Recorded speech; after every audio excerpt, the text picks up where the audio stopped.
taking some time, and he'll come join us. All right, so thank you for coming. Let's stand up for the Pledge of Allegiance, please. The flag is this way. I pledge allegiance to the flag of the United States of America and to the republic for which it stands, one nation, under God, indivisible, with liberty and justice for all. And a moment of silence, please.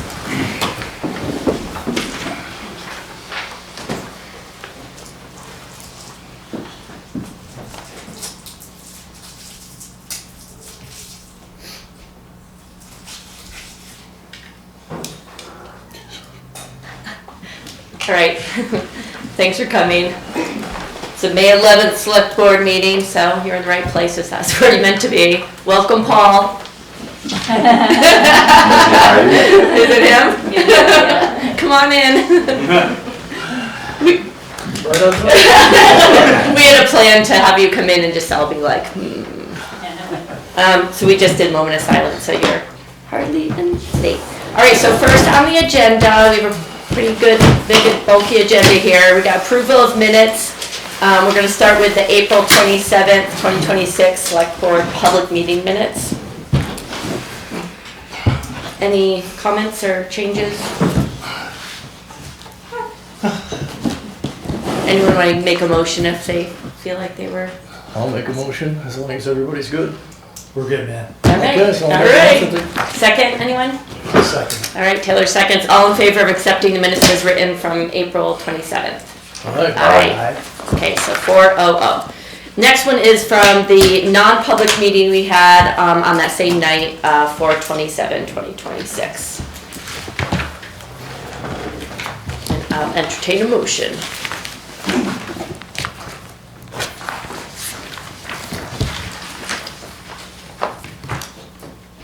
I'm not I have here. no changes. Okay. Excuse me. You make a motion, Ed? I'll make a motion to approve the non-public minutes dated April 27th as written. Okay, I'll second it. all seconds, all in favor? Aye. Aye. Okay, we have 4. And the next one is the May 4th work session, May 4th, 2026 that we had here.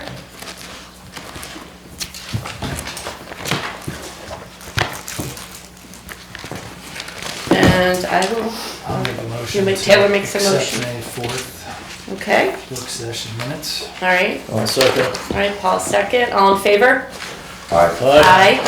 And the last was the non-public meeting we had on May 4th, 2026. I'll make a motion.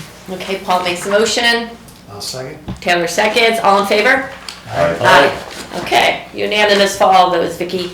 All right, and now we are on our second public hearing regarding the transfer of land from the town to LIDC. This will be our second public hearing on this matter, and we have parties here. But we will open it right now at 5:04. All right. Would you like to, does anybody want to present on it, or we present again? Some of the new people were not here the first time we had the first public meeting on it. Yeah, sure. Mr. Stearns is here representing LIDC. I know that he's presented in the past, just for history for everyone.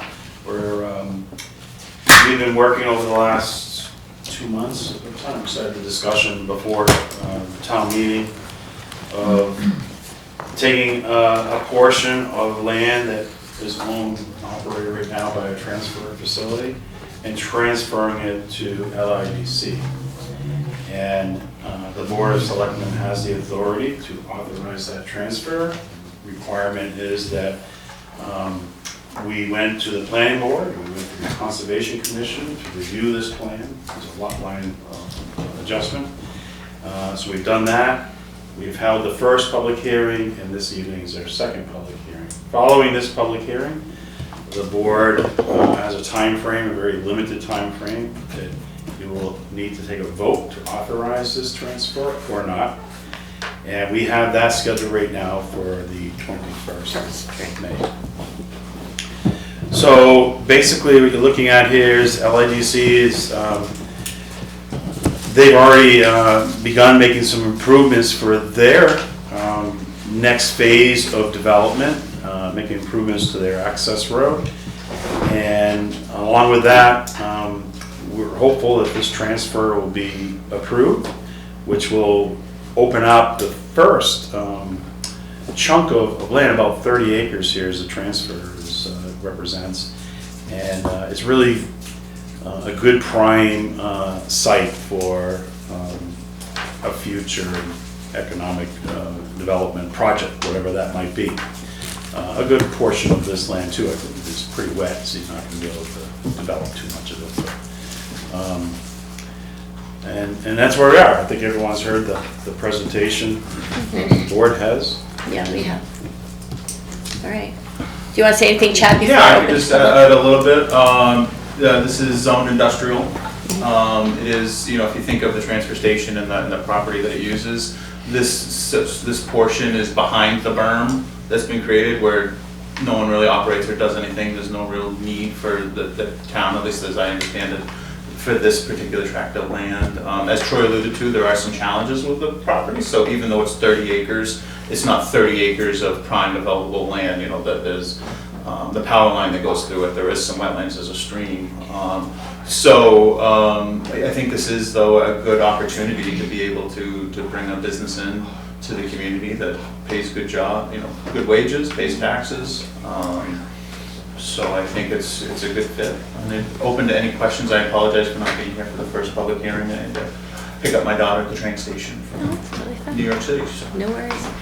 All right, we'll open it up to the public too for any questions or comments. Bruce?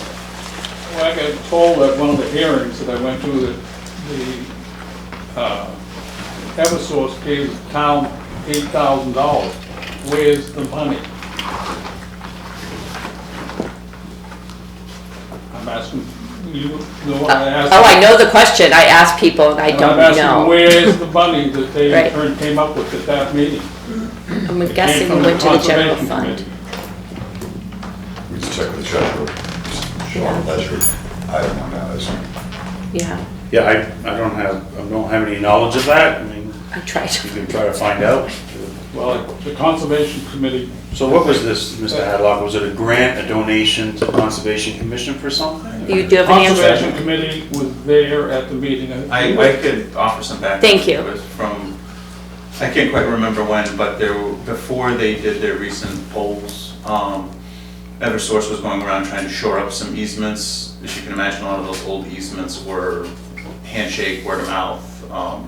And I believe the town manager at the time, Andrew Dorset, was working on an easement that would have a fee of $8,000. And I don't know where it ever landed, if it got recorded in the Registry of Deeds, which is probably where it should have been recorded, but I'm not sure. But that's I believe that's the money that Mr. Hadlock I'm only is asking referencing. because the Conservation Committee brought it up. Yeah, and I believe that was so that they could access their poles or their road from like where the metal storage is. So I don't know if that ever even came to fruition. I know it was discussed at one time, but I don't know how far that went. But I'm only asking, where's the money? And I don't know if that was ever signed and put into place, is what I'm saying. I just remembered there were meetings about it. I don't know if the easement was ever finalized, recorded, and payment was made or not. That would be something to look in the town records for. Okay. Again, it was brought up by the Conservation Committee. Yep. Yeah, we don't have the answer right now, but I don't know. Well, before- Yeah, about this actual, Maybe I guess I should rephrase it. Before you make any decisions, I think that we ought to know about the easement and the money.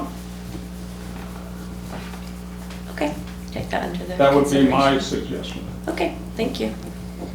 Anyone else want to have anything to say? Yep, December? Yeah, I just have a question. If I understand correctly, this is, so the land that's being transferred is currently being used by the transfer station?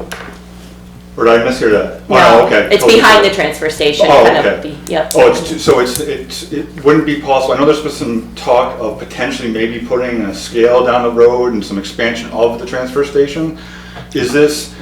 Would this land, could that be potentially used down the road for that transfer station expansion? Or is that land that could not be used for that? Is that kind of connected in a way that it could be used on the road for an expansion? Which we might need one? Is that? I hear you. So we talked about that when we first brought it to the board, that we were wondering if the transfer station would want that land. So we had Mike Chamberlain here and Troy talk to them, and they don't feel like they need it for that, even if we do get a scale, which might actually happen here in the Okay. next year or two, so. Thank you so much. Yeah, of course. Quick question for Chad. What is the particular timing of requesting this? Is there a prospective tenants, or is just?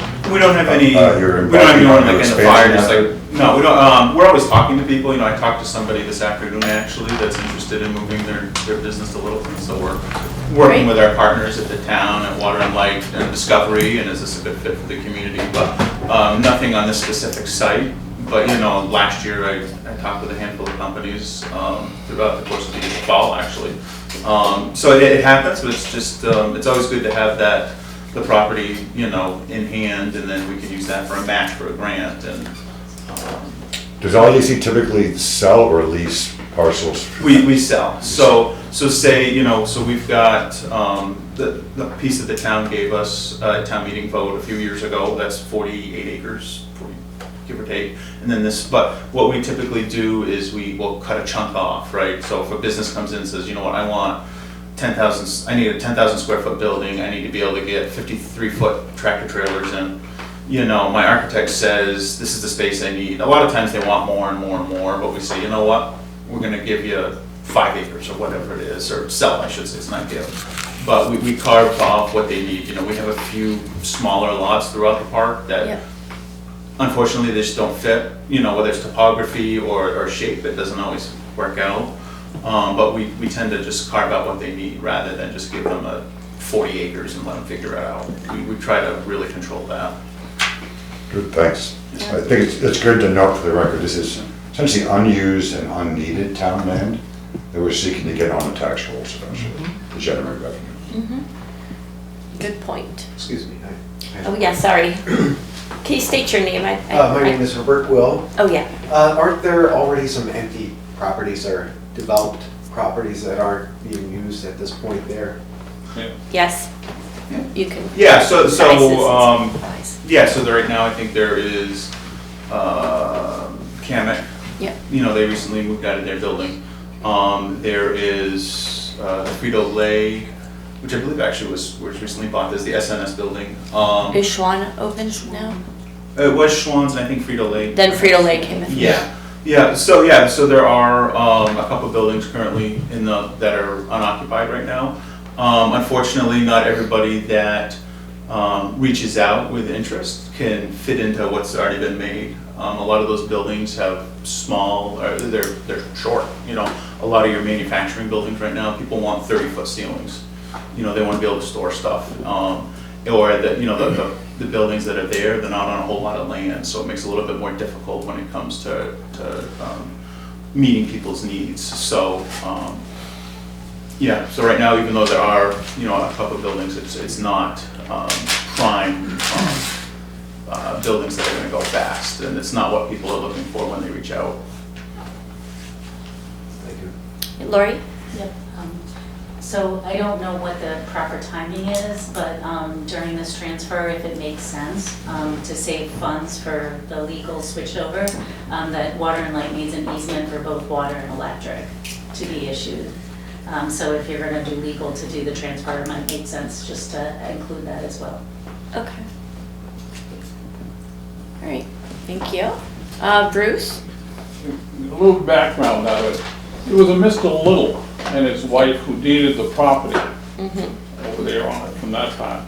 And I think I gave a copy of the deed to Yeah. somebody in here, so you have an idea of what it was on the thing on it too.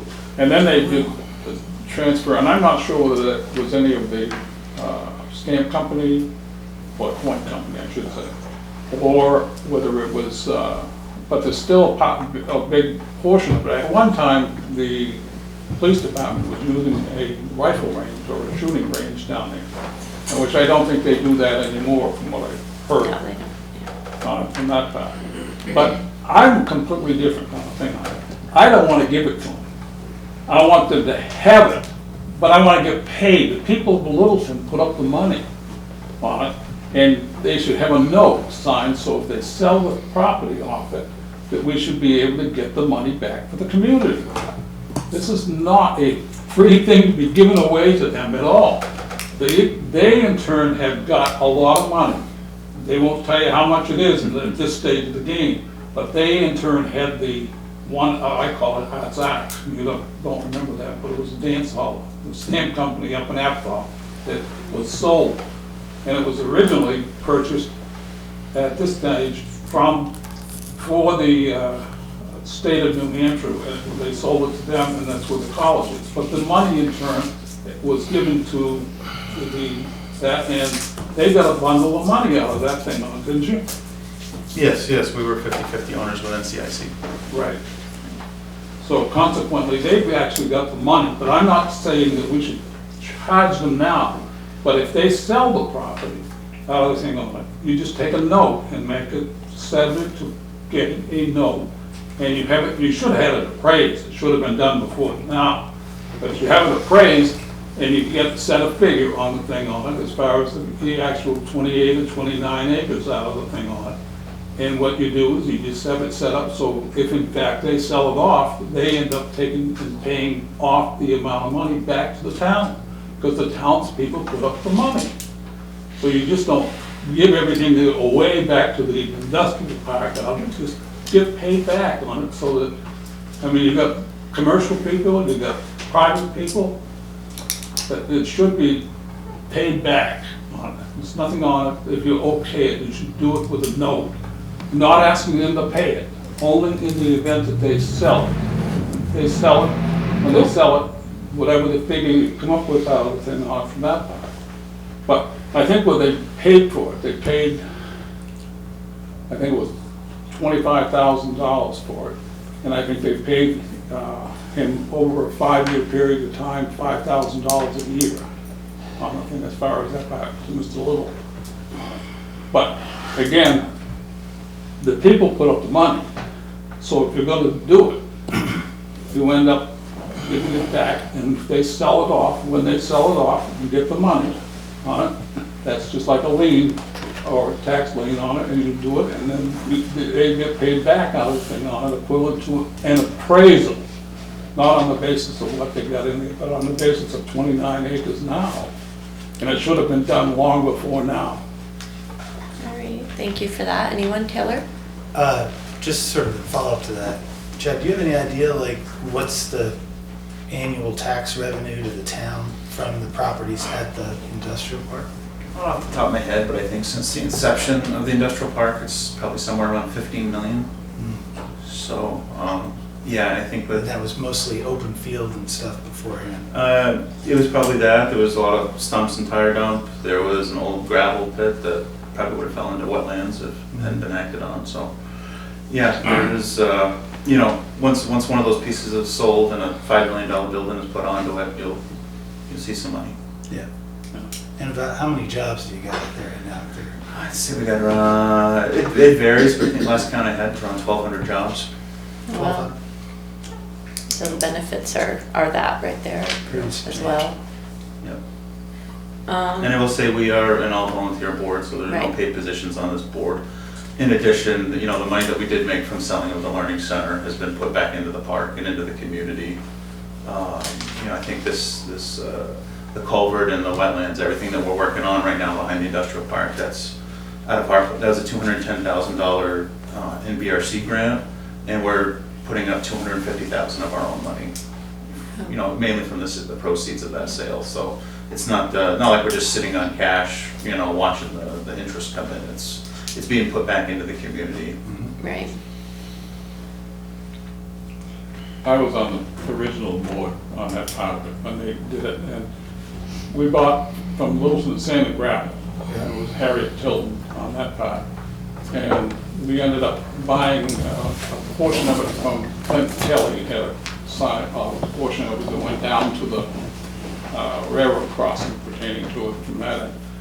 We ended up getting quite a bit of money because they came through and changed the interstate on the angle because of the fact that it was steep.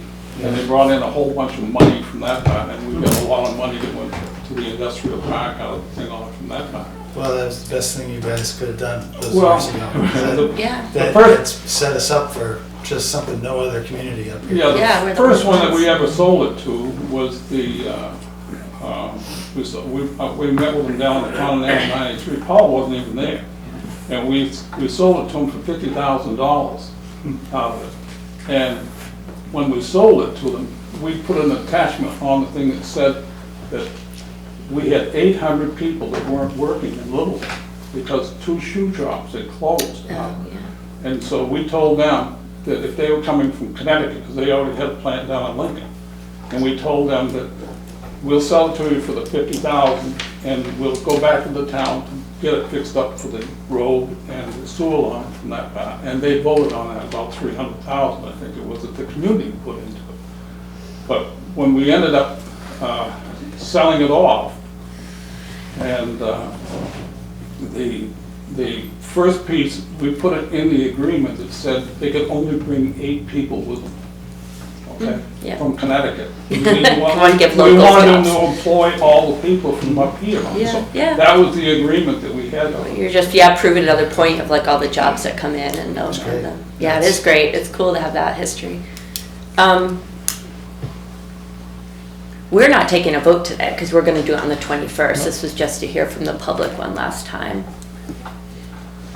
Anyone else? Okay. Then we'll close the public hearing at 5:22. Thank you, everybody. I got one. And we'll vote. I still got one question.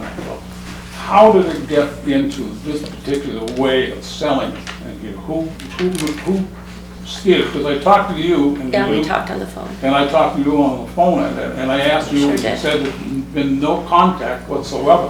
So who pulled the strings to use the law under the state of New Hampshire out of it to use this as a tool to get a hold of the property?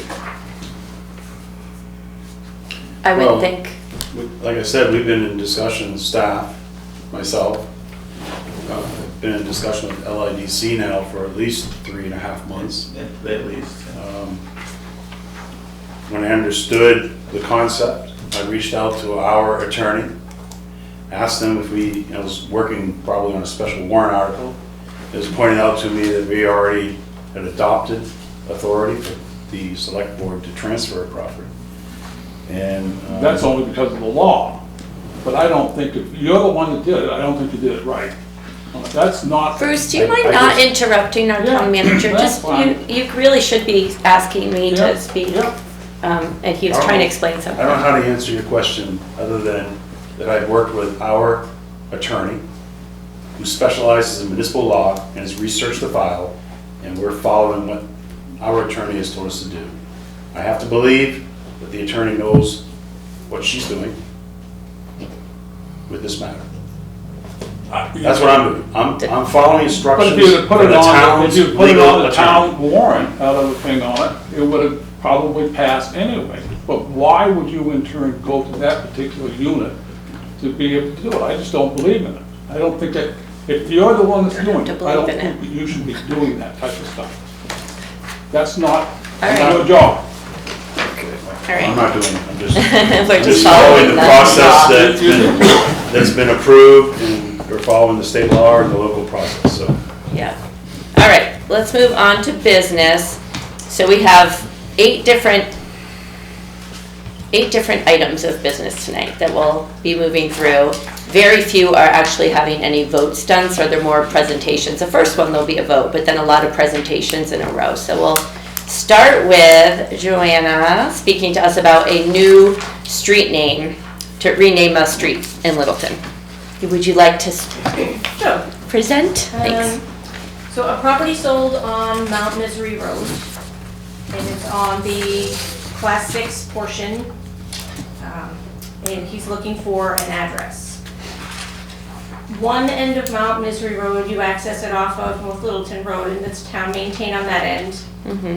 But if he goes up through that end, it's a lot harder to get you on the Class 6 section. So he's accessing it from the Mans Hill end, where there's already 2 people that have Mans Hill addresses, but they're actually on Mount Misery Road. Okay.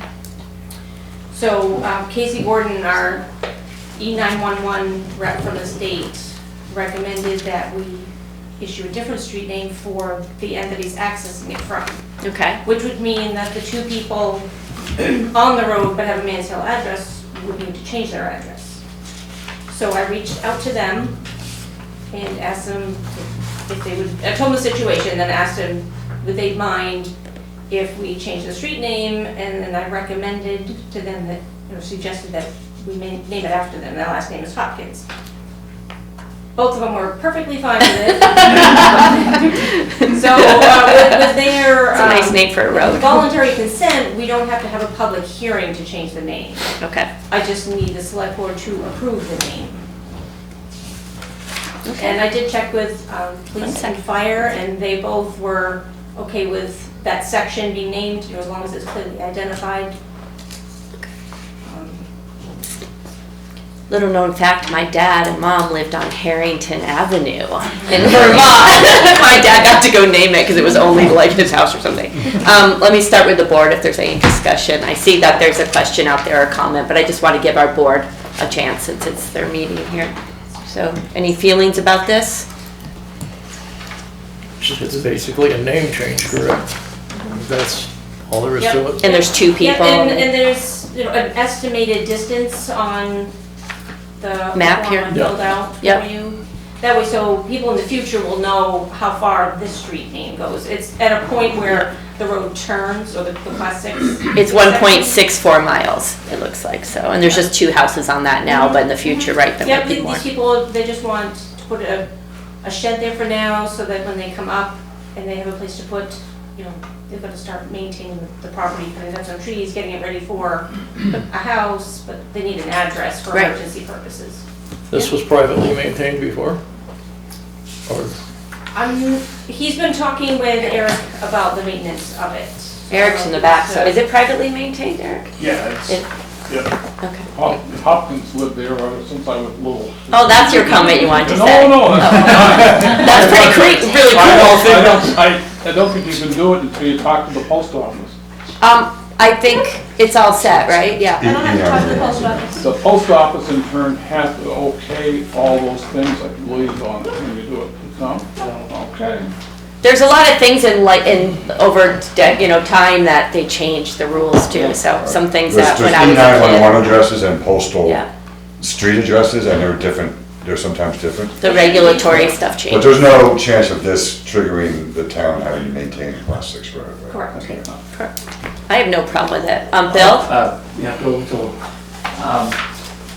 how far, where's Spillane's house on that road? Oh, it's not as far as. The other end. The other end. Yeah, Spillane's, I have the map if you want. Okay, It well, looks because small. Spillane's, okay, from where their farmhouse is to where their other house is, the log cabin, is class 6, and the town does not plow that. Right, and that's why they're accessing it from the Mans Hill end, because it's a lot closer and a lot easier.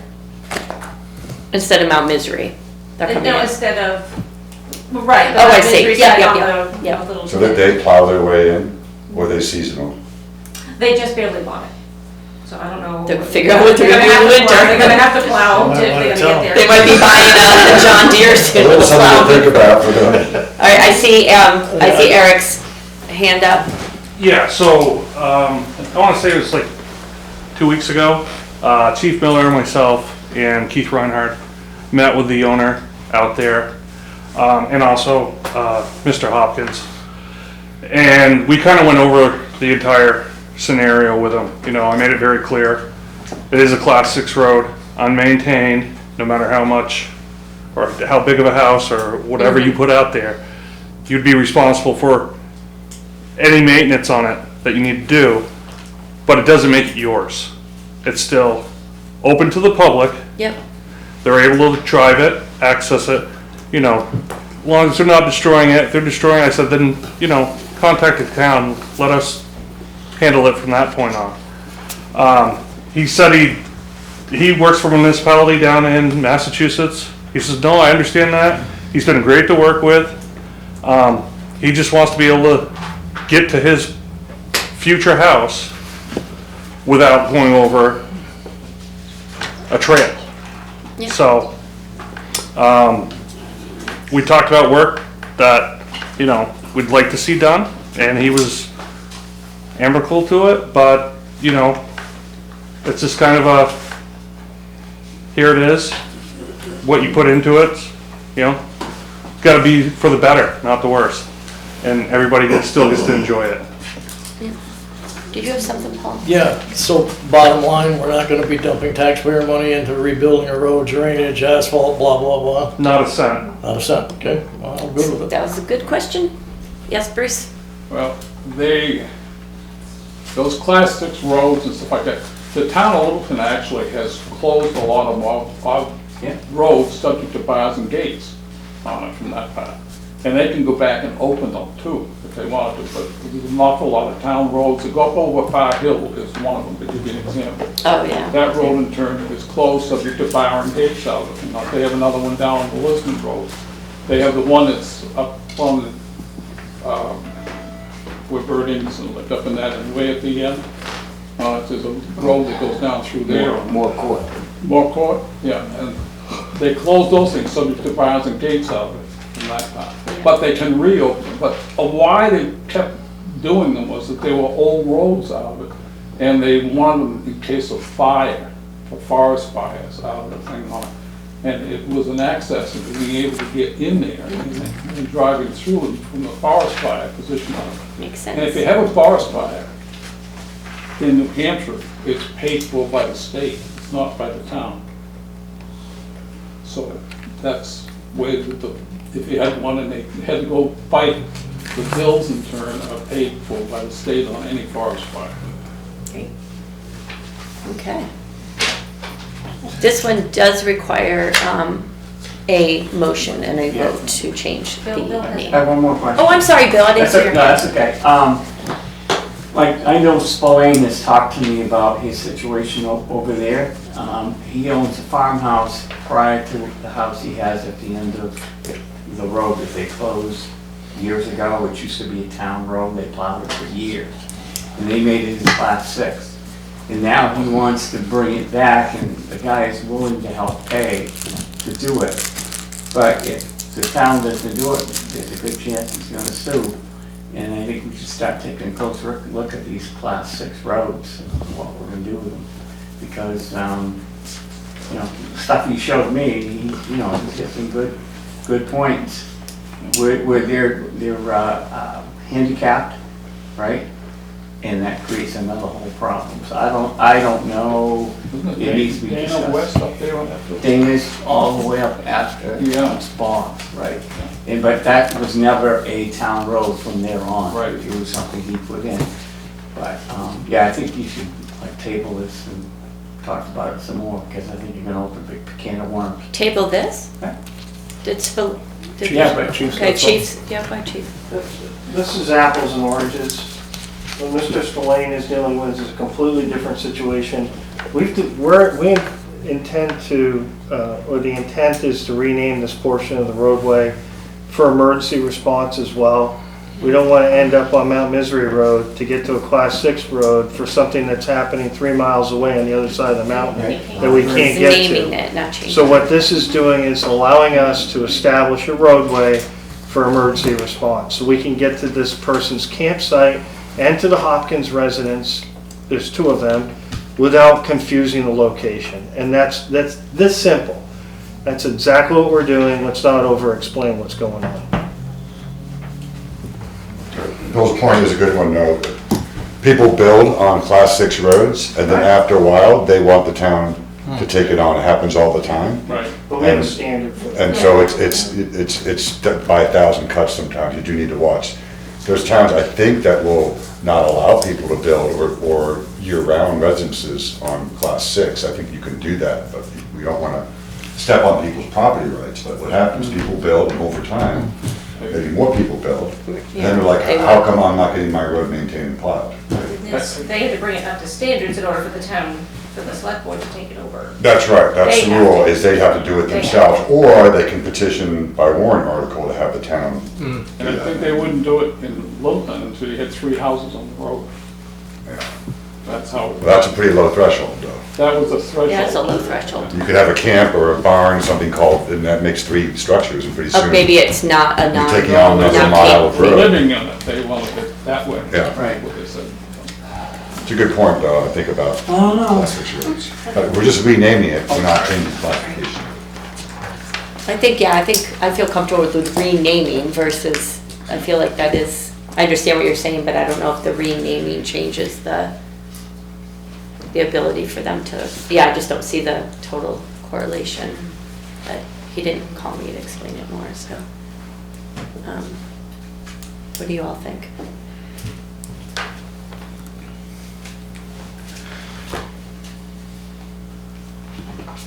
But excuse me, it's like broomstick, for an example, okay?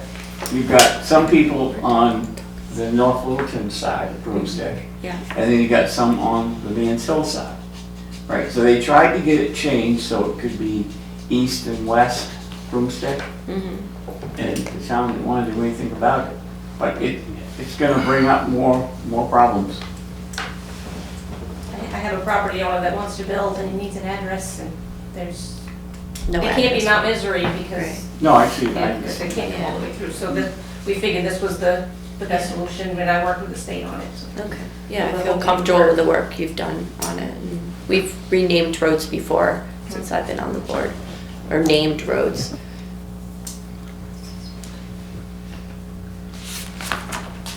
Any more discussion amongst us? Are people comfortable moving forward with it? Okay. Would anybody like to make the motion? It's actually written here, the recommendation for the motion, if somebody wants to make it. Sometimes they're written out nicely for us. Thank you, Joanna. Before you make that motion, Yes, I'm go wondering, ahead. can we just, in that motion, can we incorporate making reference that it's a class 6 road? Just because that's what we've talked about here. So if it was something like to approve the new street name of Hopkins Road. A class 6. A class 6 road Okay. for an approximate, like that. Yep. Just that way it'd be in the record. And the entirety of it is class 6? And that'll help protect with. Is that, It's- you know that? It's not, it's on the area that was marked on that map. Right, but that red line, Yes, 8,000 that's the feet, is 8,000, all yeah. class 6, for sure. Correct.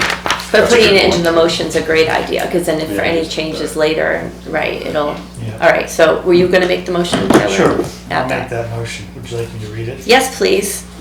I'll make a motion to approve the new street name of Hopkins Road, a class 6 road Wonderful. for an approximate distance of 8,676 feet, starting at the south end of Mount Misery Road. Okay. Anyone second that? I'll second that All motion. seconds, okay. And any more discussion?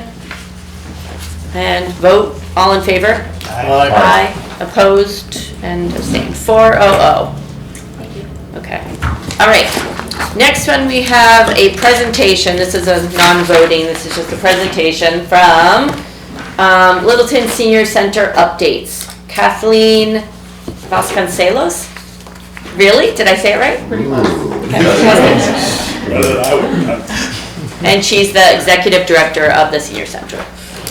Hey, thank you. So, yeah, as you said, my name is Kathleen Vasconcelos. I'm the executive director of the Grafton County Senior Citizens Council, GCSCC, which is the organization that operates the senior center in Littleton, as well as 6 other senior centers across Grafton County.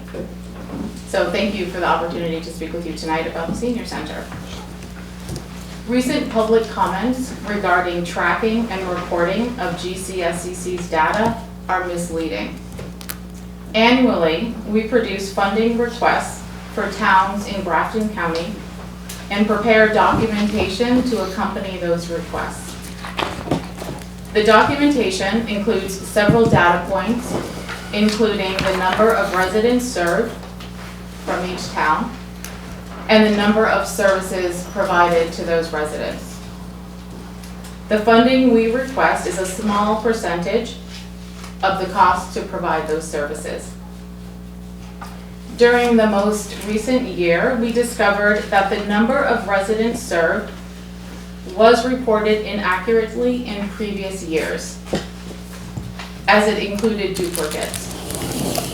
We identified the issue months ago in September of 2025, and we corrected it.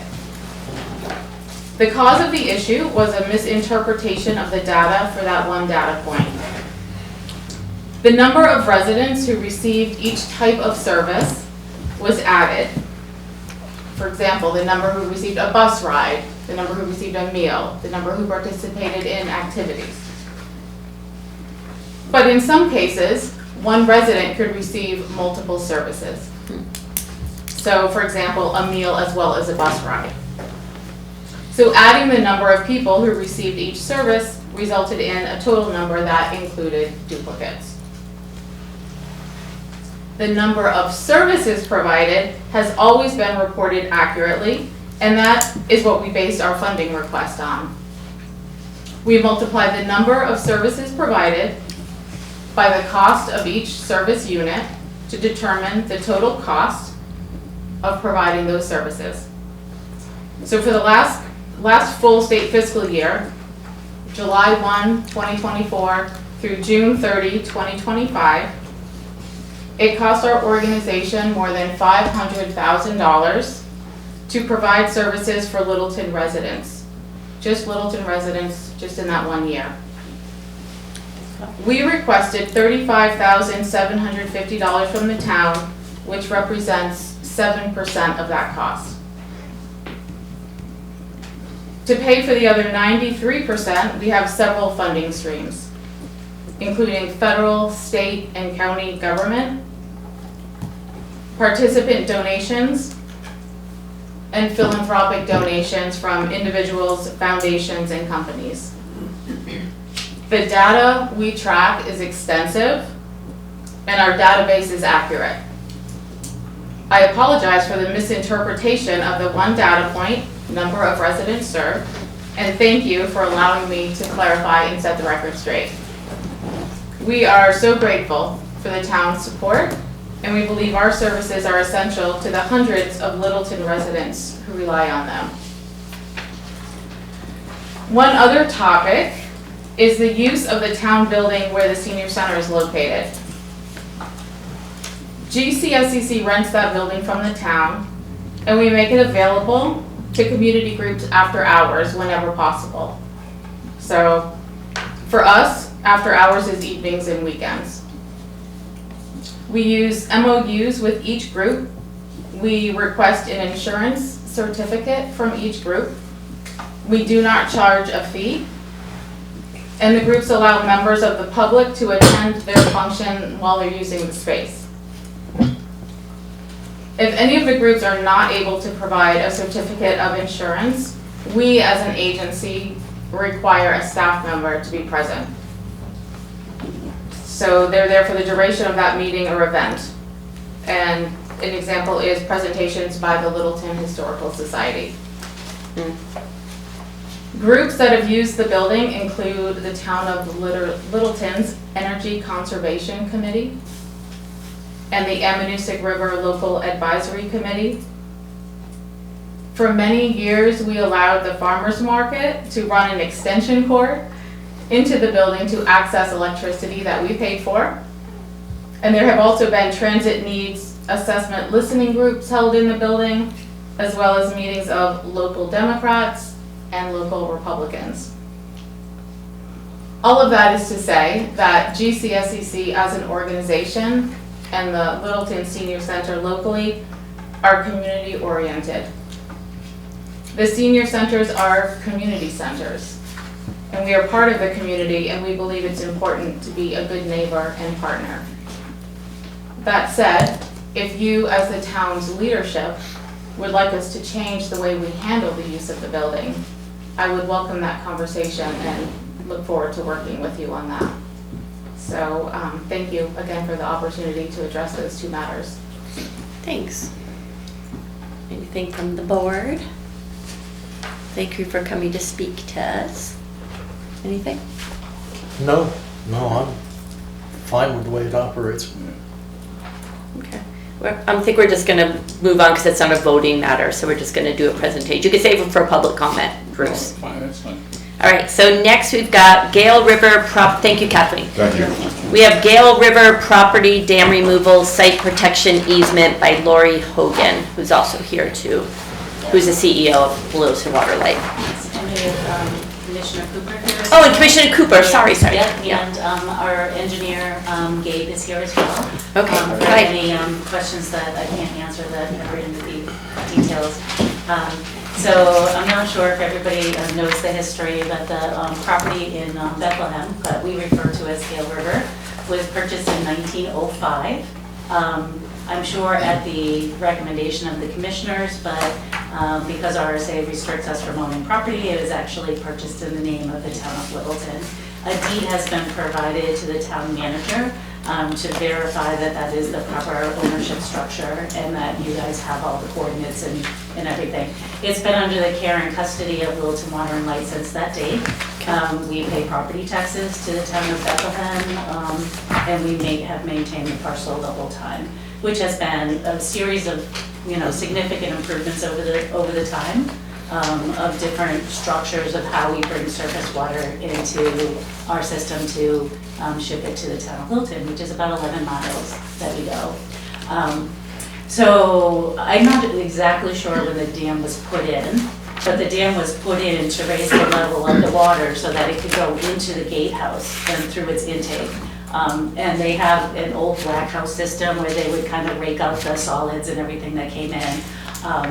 That was eventually abandoned and was replaced by an intake in the river, a little further up from the gatehouse. And then we installed a slow seam filter back in the early 2000s, which has been working wonderfully. We were approached by American Rivers that did a project with us previously to create a partnership. They do all the work of hiring the engineers, doing the assessment, raising money, filing permits. They're like the ultimate secretary. It's wonderful. I don't have to really do anything. And the benefit to us and the commissioners is that it gets rid of our risk of ever being requested to remove a dam, which is where it's going to eventually. They want stream restoration. American Rivers is very, their mission is around fish, trout specifically, and river restoration. So it benefits them, and they basically just become our partner in that project. We've been assessing and reviewing this project for over a year and a half, and the commissioners are getting close to making a vote to move forward with the calendar. But we're running a parallel time frame here. We have to get all of our permits, wetland permits, conservation reviews, everything at the same time that we're doing this for. Construction somewheres in the late summer, early fall. The first phase of the project, this will be a multi-year project. The first phase will be making improvements free of charge to Littleton Water and Light.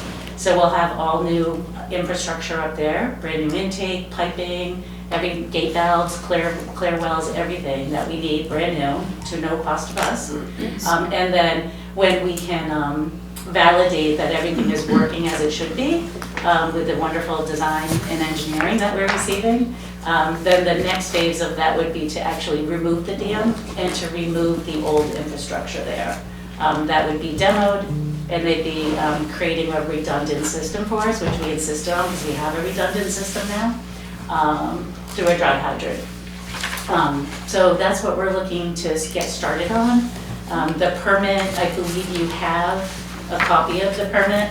I have one clerical correction that says that the property is owned by LWL, it's really the town of Littleton, so we'll make that one adjustment. But we're looking forward to executing that permit. DES has already received 100% design drawings and is in the process of reviewing. It requires a review and approval. Yeah. And then the permits will go in and we'll meet with the conservation. The permit requires an applicant's signature, which would be Littleton Water and Light, and the owner's signature, which would be the town of Littleton. And then it would go to DES for approval. Did I get that pretty well? That was okay. Wonderful. Can I ask a question? Yeah, oh, sure, go for it. So this is out like on the Forest Service road, isn't it? Part of that road? I don't, yeah, It's up pretty far into Route 3. So there, yeah, it's all from Route 3. Right. We Like don't across disclose, Trudeau. yeah, unfortunately, we don't disclose actual locations of public drinking water. Oh. So, yeah. Well, you I can see the did bubble give- in the river yeah, from the, I did Interesting. give the deed to the town manager, so that he Yeah. could. So, but how does that water make its way into Littleton? Oh, absolutely. Do you want the detail or the Well, short? I'm just do you want the interested. long- It's the quite a long long notes way. or I'd the- imagine. Yeah, I know, it is interesting. I'm kind of Pipeline down interested there. too. Okay, so it's surface water, Yeah. so it comes in through our intake, Yeah. and provides 1,200 gallons a minute, all right, Yeah. is What? maximum capacity, into the slow sand filter building, which we can manage, right, we can manage with a float valve. And it comes up, it's really interesting to see, the water comes up in the middle and it disperses over the sand, and then the water goes through the sand and cleans all the water, right? Oh, that's Comes so down cool. into a drain that has another gate valve and gets treated with a little, like a tablespoon of chlorine that you would use at home. Yep. We call it sodium hypochlorite, 12.5%. And then it goes into what we call contact chamber. I call it the lazy river. It just kind of hangs out and that chlorine works by killing everything. And then it goes to Trudeau Road, which is our first pump station. And then that goes up to Apthorpe, which we have a tank there. And then it goes to So Railroad there's a pipe Street. from Trudeau Road That's- to Apthorpe. Yes. That's Yeah. wild. And we like, That's a far. 165,000 gallon tank at Apthorpe with another control valve, which Wow. we tend to tether it down to about 350 to 375 gallons a minute out of Apthorpe. Comes to Railroad, that's the first point of contact into Littleton.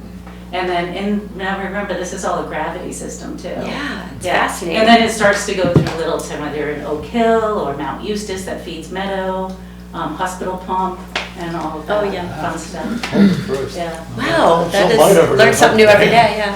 yeah.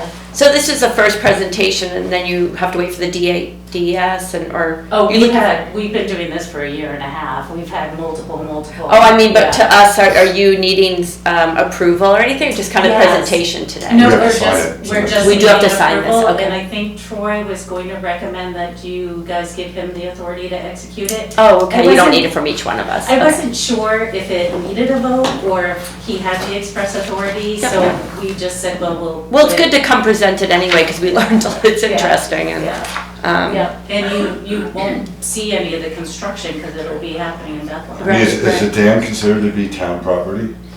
It, So I guess so. In which case, it probably have, on record, it were, yeah, that we're approving for him to sign it or Yeah, something, right. yeah. Yeah, the dam's in the river, obviously, but then there's structures on the side, and Right. then there's the 1903 gatehouse. but your intake is upstream from that, so it Our really, intake is upstream. your dam removal has no impact on sediment or anything like that with your intake. Well, actually, that's a correction. As part of this restoring of the natural grade, the ambient flow of the river. Right, Is that yeah. how you would describe it? Yeah. They're bringing the intake down 4 feet.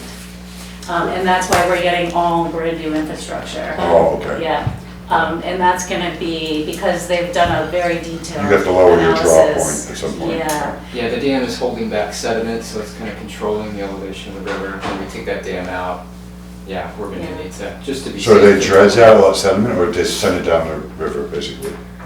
We're gonna redistribute it through the river. There's, yeah, a lot of sediment behind the dam, but there's scour holes downstream of the dam, so there's like this imbalance, and most of the material we can kind of spread out and even out. There might be some material taken off site. and I think that's because the removal, it's a different approach where we have, what do they call, ambient baskets, or what do you call the baskets? Oh, the avian Yeah, baskets. the avian baskets. They're the Yeah. sediment grabbers. Right, Yeah, and they're placed in the river over the intake, and those will be removed because those are not necessarily fish friendly too.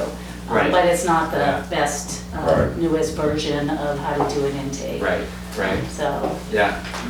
Wow, pretty Yeah. And interesting. American Rivers, their interest is this will, they think, restore 16 miles, or whatever it is, of cold water trout. Natural fishery. That's their directive, yeah, taking out dams across the country. Yeah. We're doing them all over the place here.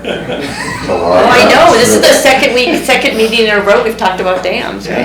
Yeah. now, That's pretty cool. about half of the project, the removal of the dam will be through grants. That's what they're securing. So Nice. it did say something about an easement. That's not on the agenda tonight because I don't have final wording. Okay. Based on their grants that they obtained. Yeah.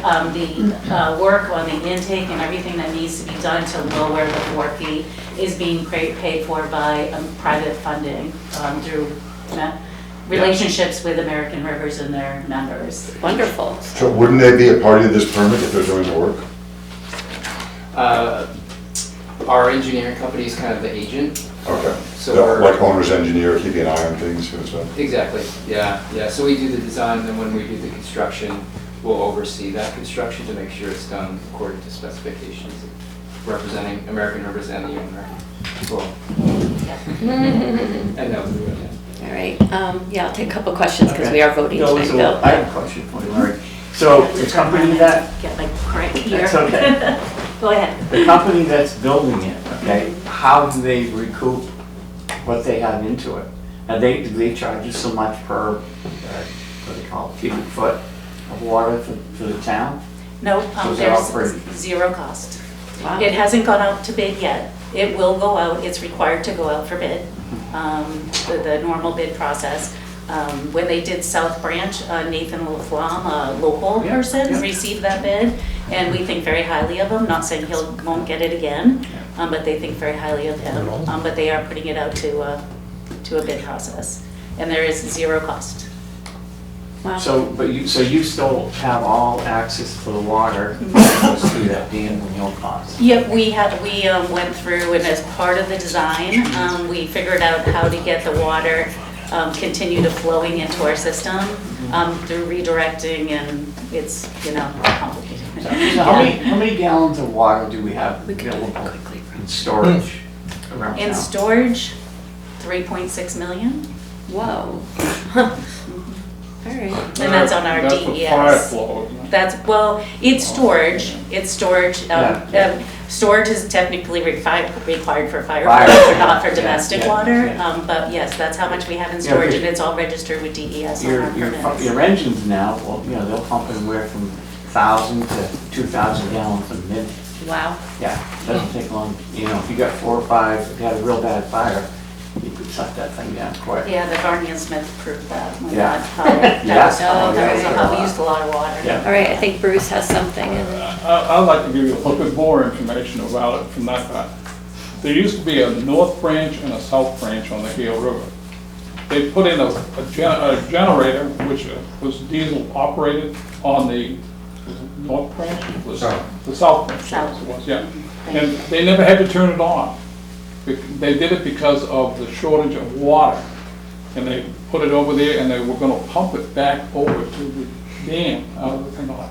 But it was in there for 20 years. They go and start it every day, I think, or is what they used to do. But consequently, they have eliminated that part of it from that. The other part of it is the town owned another 100 acres of land up beyond it.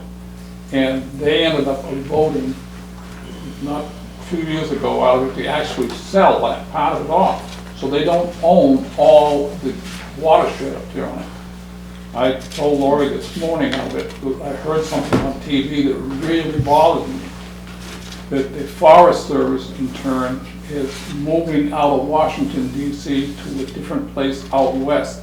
And they're going to take, and they're going to probably try to cut all the timber on all of these lots out of the thing on it and restore the money, no different than they did with Harvard and these other ones. These people that are in there are going to try to have a logging operation out of it that'll lower. I mean, we talked about the Kankamungus Highway and Kankamungus up in that area. They're gonna be looking to clean house to get money out of the thing on it. And I don't think that we should in turn do this until it goes back to the legislature and goes in there and tries to in turn make it so it's a watershed out of the thing on the basis of what we own, so that nobody can go in there and cut the trees or do anything to it. And I believe you gotta do that by going to the state of New Hampshire pertaining to it. Okay. But it really should be done before you get into any of this other stuff with them on it, because that's kind of dangerous as to what they're gonna do out of it, because they're looking to go into all these places are, the government is in clean house and cutting all the trees, and it's terrible what they will be doing. That's how they seem to operate now. Thank you for that. Anything else from the board? Oh, good. All right, so we need to decide if we're going to give Troy the ability to sign. I'm saying don't. We heard you, but we have to discuss amongst ourselves. Don't do it until you get this thing clarified and making sure that You get to have an opinion, but we're on the board, so we get to discuss That's it now. fine, We but did I'm hear your talking- opinion. I'm talking about yes, that's fine, but consequently, if in fact they're going to turn around and possibly cut trees of it, and it could Right. stabilize the water or the watershed of what we have. So we should be looking into that before we go any further, to make sure and get the legislature to pass it, so that in turn it's declared as a watershed. That way they can't do anything, they can't picnic on it, they can't live on it, they Thank can't do you. anything. We got, yeah, thank you for your opinion. We still want to talk amongst ourselves and be able to have some time, so thank you. Does anybody? I would just say with regard to that, the Forest Service relocation and everything that's going with that is an active subject for sure Yeah. in Washington. They already, I heard today that they like backed off the Hubbard Brook closure. So it's very much in motion. Yeah. I'm not sure that it would be something that would necessarily need to delay this action. That's what I'm But wondering too. it might be something to maybe talk to the state legislators Just in about. general, yeah. Yeah. That's kind of where I But was going to. I don't think, Bruce, it necessarily should impact this Yeah. process, but I do think it might be worth raising with the It's delegation. to That's protect the water Yeah. from coming in here as far as Bruce, that let goes. us have our discussion. Yeah. Okay, you're not addressing me, so let us have our discussion. We're agreeing with you about it. I mean, the good thing is the Forest Service never does anything quickly. Yeah, right. Even if they're told to cut it. And people will fight it. It'll be years. The environment, yeah, before it can be done, environmentalists and. all right?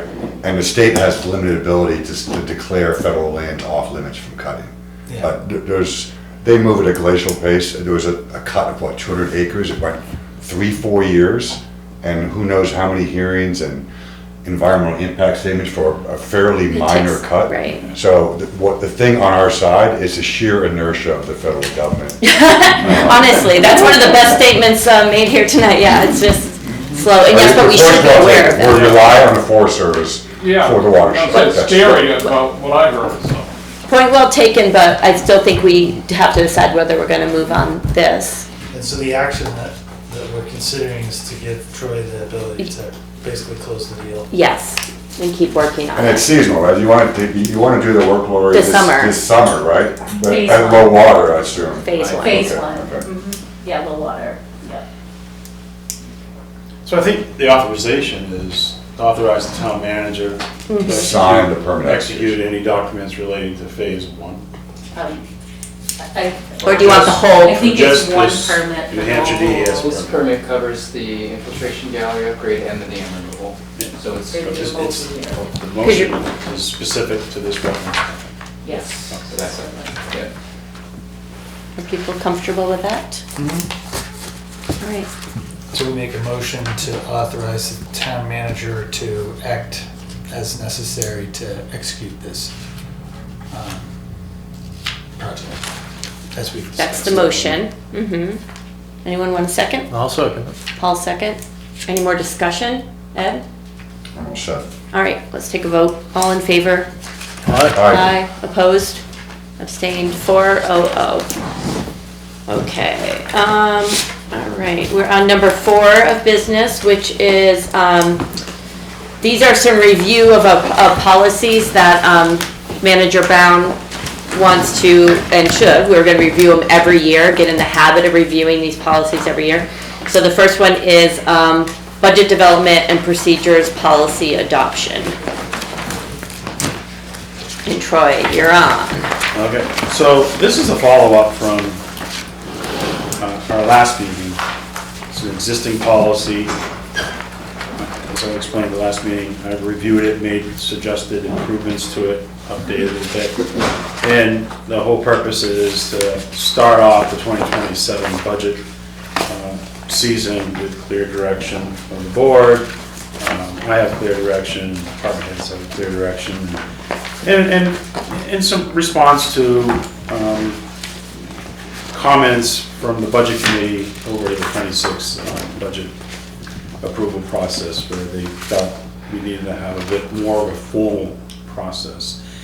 So, as you know, when I talked about this at our last meeting, the chairperson of the budget committee was here. I think the vice was here as well, and they voiced some concerns over a section that talked about timeline for the budget committee, and they weren't happy with trying to, have them wrap up all their responsibilities by November 30th, and they brought some valid points forward that a lot of the warrant articles are not prepared by November 30th. Some of the collective bargaining agreements in the past have not been ratified yet.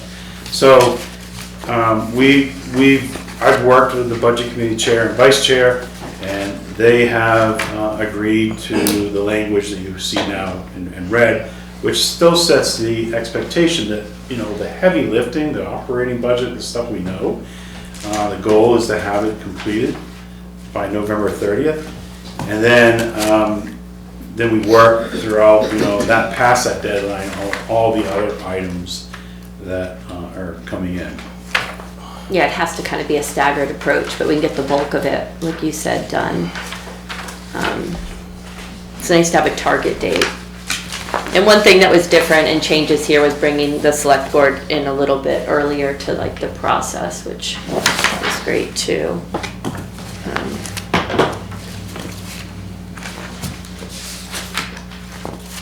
Anybody want to, any discussions? Just back about it? up for a minute, and you've got the steps, the various steps here. We've got step one, skipping all of the stuff on here. Oh yeah, the step one, Is policy the review. Select board policy review and guidance. Yep. That's what we're doing currently, right?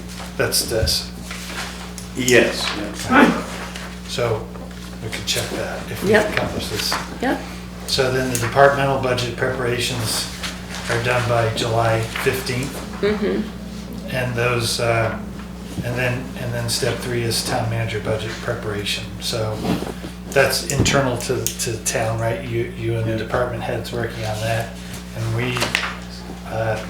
we would see those again on September 25th. Yes. Am I getting that right?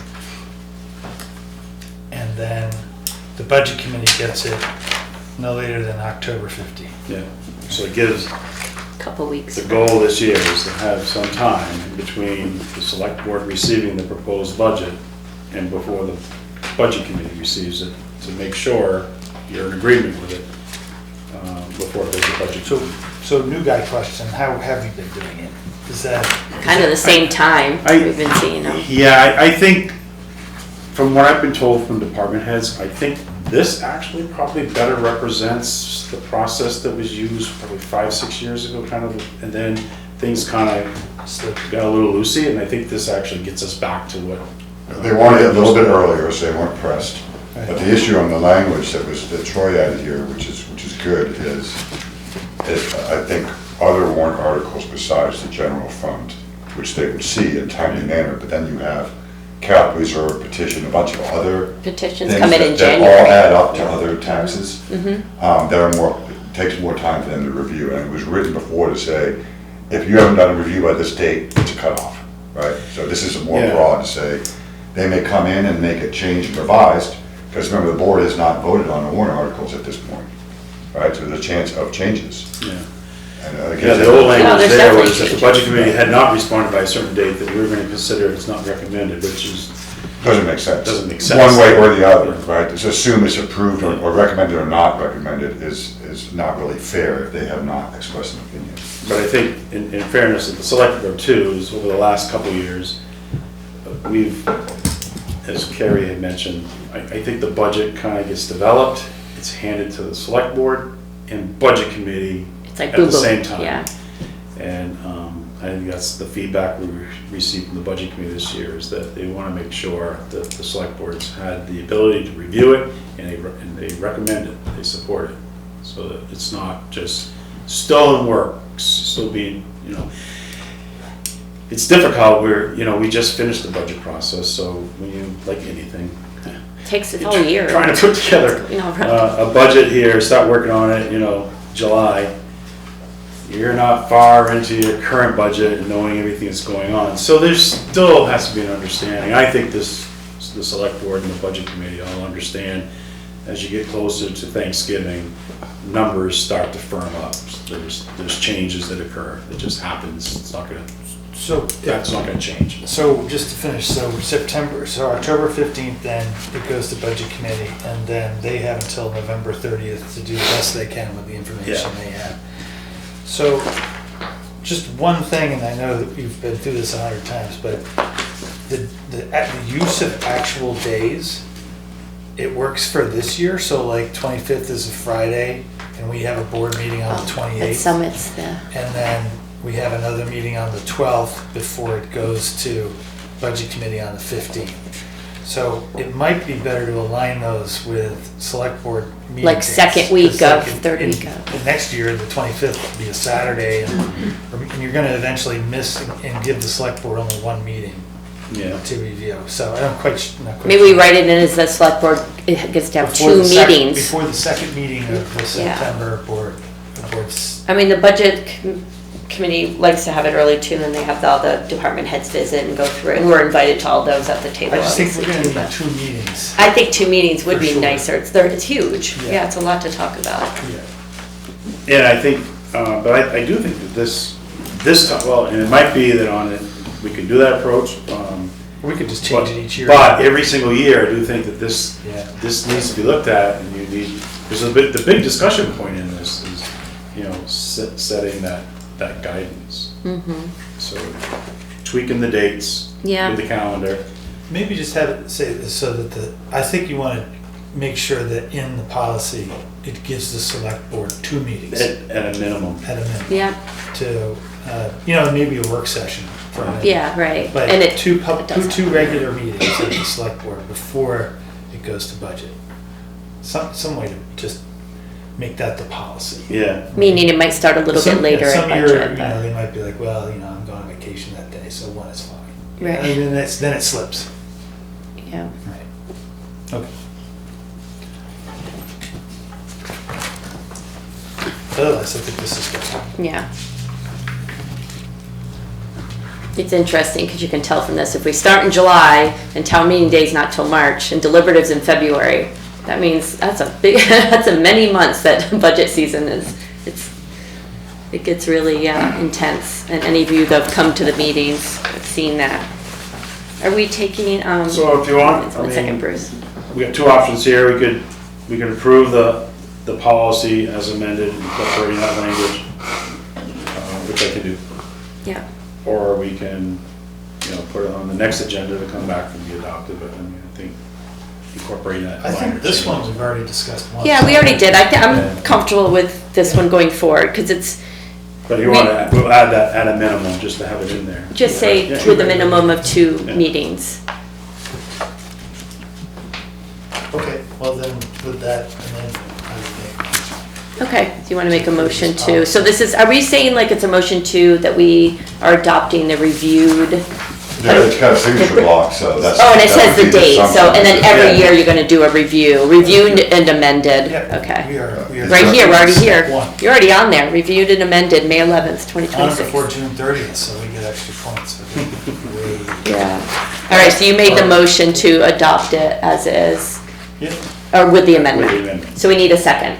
I'll second it. Okay, Ed seconds. And any more discussion? Nope, I think it's. Look at you, Paul, any discussion? All right, all those in favor? Aye. Bruce, just 1 second. And all opposed? No, okay, 4-0-0. We probably aren't gonna take, can you hold some of the, your comments for these towards public comments? So we can Well, get, if you're gonna vote on things, what the hell am I gonna be able to talk about if you've already voted? So I'd like to be able to discuss some of the things before you vote. all right, well, on the next one, what did you wanna say about that one? Is it something? Well, yeah, I do. I mean, I watched what came in on the vote last year on the union contracts that were here. The PD and the? Yeah, we never did that in DP. Littleton, on the thing. And he ended up using, from what I got told, You use Grafton County as an example for pay. Well, you've got Dartmouth College in Hanover, which has just got unbelievable amount of money, and they pay a hell of a lot. Next thing you've got Lebanon, which is a city. Littleton always took average towns such as Newport, New Hampshire, and 2 or 3 other ones, and they did it based on the population and the amount of budgets of what they had before they started voting on payrolls out of the town. This isn't what happened, and we're gonna get stuck with a huge amount of salary hikes based on the fact that they took the whole thing based on the payrolls for Grafton County. And that's not a way of doing it. It was a Greenland This study. does not set a budget, it's merely a procedural policy about calendar. it. I understand that. I think during deliberatives, yeah, right, this is the time during that when it comes up to. So that No, I know, you're going into a it doesn't detail. reoccur in that same thing. Using Grafton County is a terrible way. But to it do wasn't just that, I mean, just to be, because I was on the PD union with Troy, it was Troy, myself, and Paul, right? No, who was on that with me?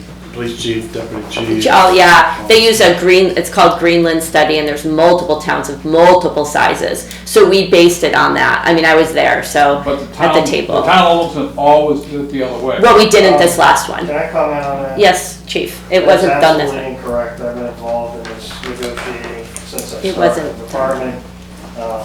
That may have happened in the 80s, but it doesn't happen now. We just don't do it that way. There's a lot of changes have happened, which are great changes, so I'm glad we don't do it that way anymore, but it wasn't done that way this time.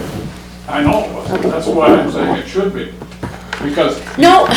you cannot compare I didn't. Littleton, New Hampshire compared to Hanover. That's not what we and Lebanon. compared it to. We compared it to a bunch of other, lots of towns, not just those two. Okay. Yes, okay. All right, on to the next one. Property assessment equalization policy adoption. Okay. It's another policy the board adopted last year in response to having the town's equalization ratio drop to, I think we got down to 51%. Yeah, And that was not good. yeah, we hit 2024, we hit 51%. 2023, we were 60%. 2022, we were 65.4. 2021, 78.8. And this was all that COVID Yeah, housing market explosion. but now Because we're we did good. our update in year 2020, and we had an EQ, is the nickname for the equalization rate, 96.1 is what you were in 2020. And Getting that far out of whack. It just dropped really quickly. And that was like statewide. Remember you gave us once all the listed towns, there were so many that It dropped to makes a big 50, sticker 60. shock though. It was because bad, of the yeah. COVID run up Yeah. and with a 5-year gap instead of like a 3-year, Mm-hmm. like no one could predict what would happen, all the Yeah, property, the Yeah. property rush. That's way out of whack to get. but now we're 97.9 equalization rate, so that's really good. So we adopted this policy last year in response to make sure that the select board is fully aware, fully monitoring the EQ rating on an annual basis. We set the goal that we would consider looking at conducting a revaluation if we dropped to 87.5%, or if the market turned on us and crashed, and we were actually exceeding 110% of the market value. So those at the top and at the bottom, we've set this guideline that we want to be within those parameters. And so this is the process where we review the policy on an annual basis. We state to the record what our EQ ratio is for 2025, and as it's been stated, DRA has informed us that they've done the calculation. We're at 97.9%. This is coming off our first year revaluation, so we expect it to be there. And in addition, what we did at town meeting in March was adopt a capital reserve fund where we're starting to put some money away. So if we do find ourselves midway through an reval process, and we have to do something 2.5 years down the road, 3 years, we start putting some money away for that, and also have some money for defending values. So a couple of things that the town has done in response to having that EQ ratio drop to 51%. We have the policy, we review on an annual basis, and we created a capital reserve fund. Smart. Very smart. Any discussions or comments? So how did you get to 87.5%? That's the number. It's a recommendation from, Is that a GRA? yeah, It was, I thought it was a recommendation. yeah, I think it was just kind of a, sounded good. Yeah. We wanted that Halfway. No, it was a recommendation. The problem was, I didn't want to 75. box the town, like, to be honest with you, I think that we're gonna really start putting the brakes on if we start seeing ourselves, you know, at 90%. But I didn't want to really box us in to 90, 91 and triggering a reval. So the 87.5 seemed to be a reasonable low number. And I would like to think that we probably won't get there unless we're in the 4th year and we're like, all right, yeah, we're not gonna go through a full reval, we got 12 more months and we'll do it. But it's a discussion, it's an annual discussion. Yeah, because it costs money for the A year from revals. now, if we, Well, we only know a year behind. we're a year behind. We only know a year behind, so if we Yeah. get a year, I would say it's below 87, only then can you start the wheels in motion to say, we gotta do another assessment. Right. So keep in mind, we're always gonna be a year plus behind. Yeah, regardless, in my mind, the plan is to never get as low as we did with Probably that if the 51. market continues to hold, you know, I could see, we could be at 94 point something. Right, you're gonna next year at drop. this time. Yeah. Should be. If it. The market crashes, then we're gonna. Yeah, but if it really just kind of holds itself, doesn't go up crazy, maybe we're at 96, maybe 97. It'd be nice to have a couple years close to that. Out of curiosity, it's going back in time, but just a question to think about is the Great Recession era, 2008, 9, were there similar like big drops in value that occurred then?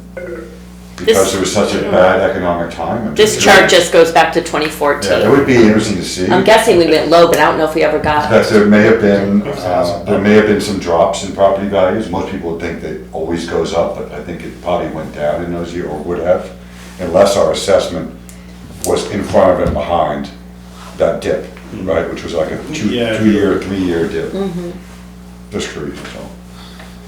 And just to be clear, this triggers, if we hit 87.5, it triggers an evaluation. It doesn't actually trigger an automatic Assessment. assessment. It just Right. means raise the issue and discuss it. Flag goes up at 87.5. Yeah. Yeah, it's, the biggest thing that I've learned, to be honest with you, as a manager, I've not, and I think a lot of managers in the state really have not paid attention to the EQ ratio. Until It was- COVID. It was COVID that drove it, and it caught us all off guard, because it's never been an issue. You've always had enough time between every 5 years, you just Yeah. did it, it never dropped drastically. But what I've learned is that for your commercial tax abatements, this is your residential market. Yeah. But it's applied To your commercial. to the too. commercial properties when they file for an abatement. So You lose you've got- money. You got a Home Depot and you're telling them, this is your assessment, and they do the math and they believe your ratio is 51%. They do the math, they've got a slam dunk case against the town for an abatement. Yeah. So that was the biggest learning thing that I took away from seeing where the town was at a couple of years ago. Yeah, you walked into the 51%. That was not good.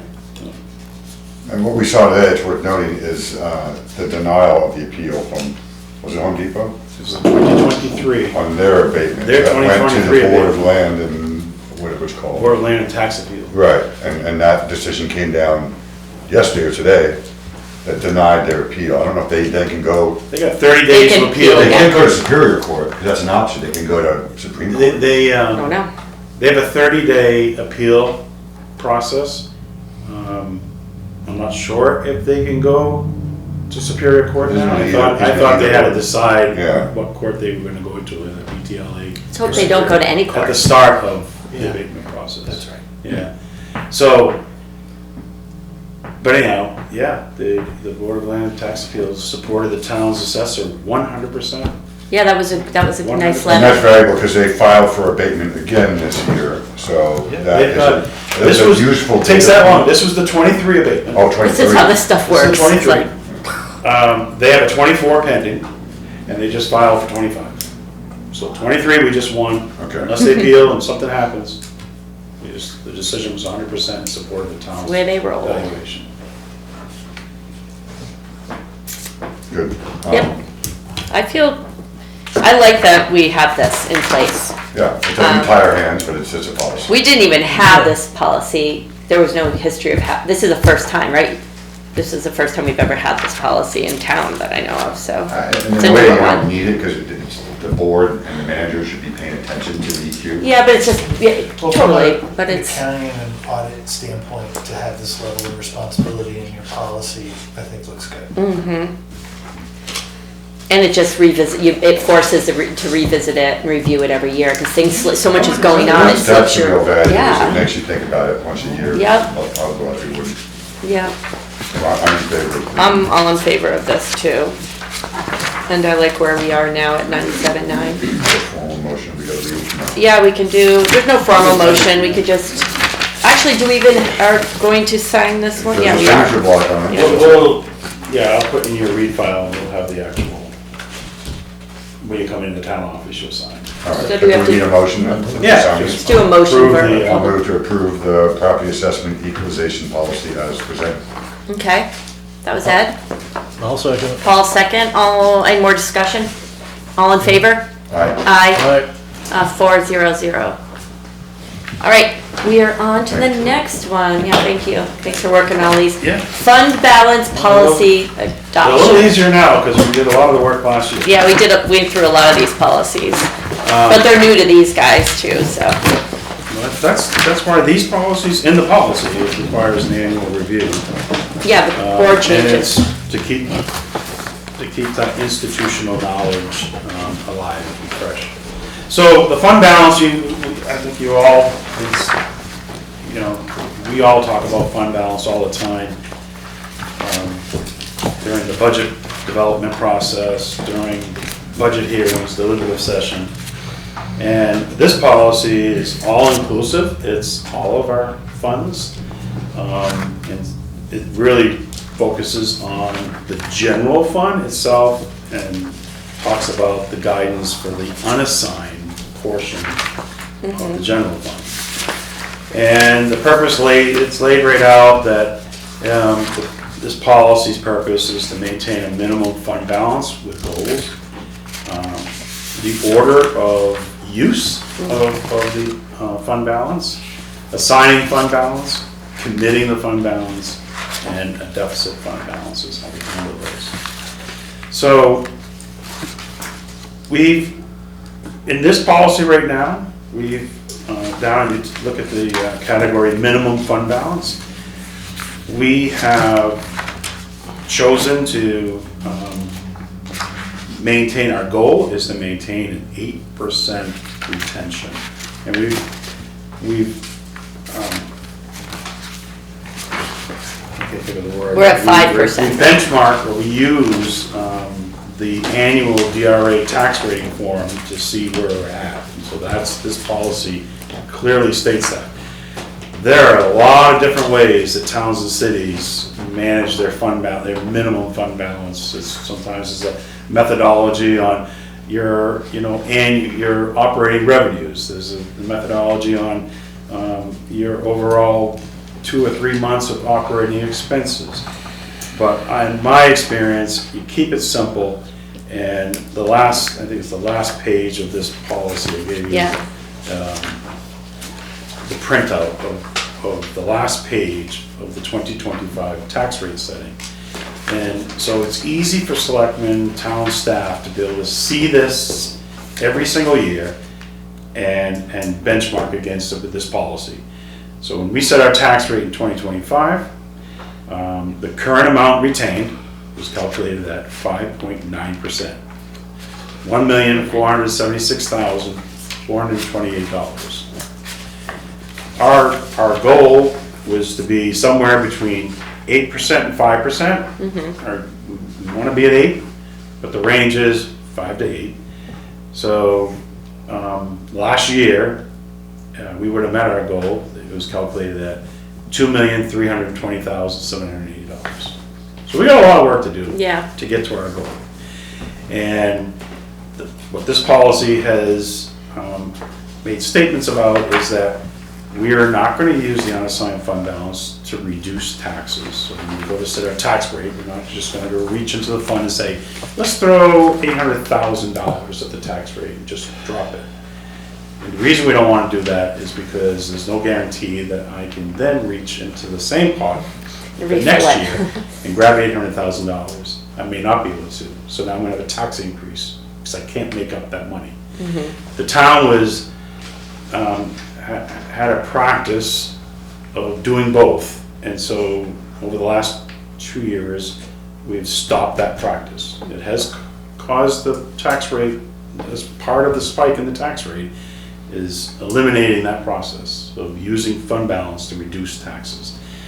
And two, as we work at trying to get our fund balance at that 8% retention, we are doing our best not to have warrant articles to fund a certain capital expense, a certain project, and having that money come from the unassigned fund balance so that there's no tax impact.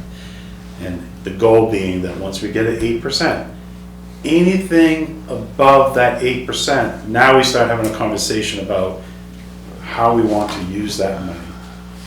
And the guidance is it should be for one-time capital expenses. Don't go back to reducing the tax rate.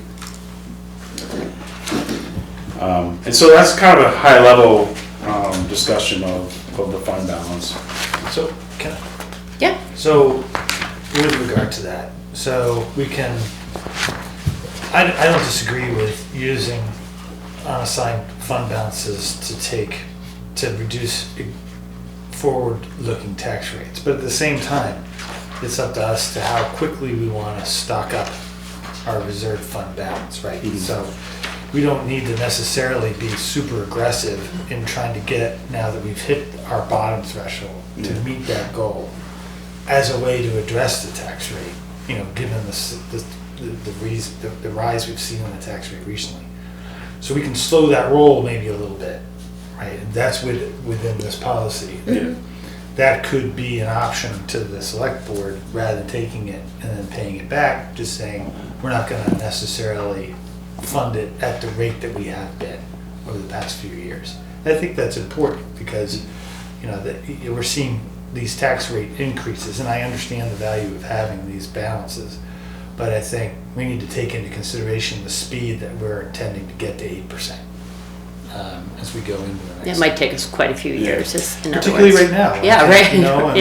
It's Costs are. It's going to so I know some of the members in our final discussions with the budget committee last year, when I presented the draft warrant articles, I intentionally did not have one warrant article that proposed to take money from the unassigned fund balance to accomplish something. At the end of the day, the tax rate was just forecasted too high. Budget committee was not pleased with that. Select board was not happy with it.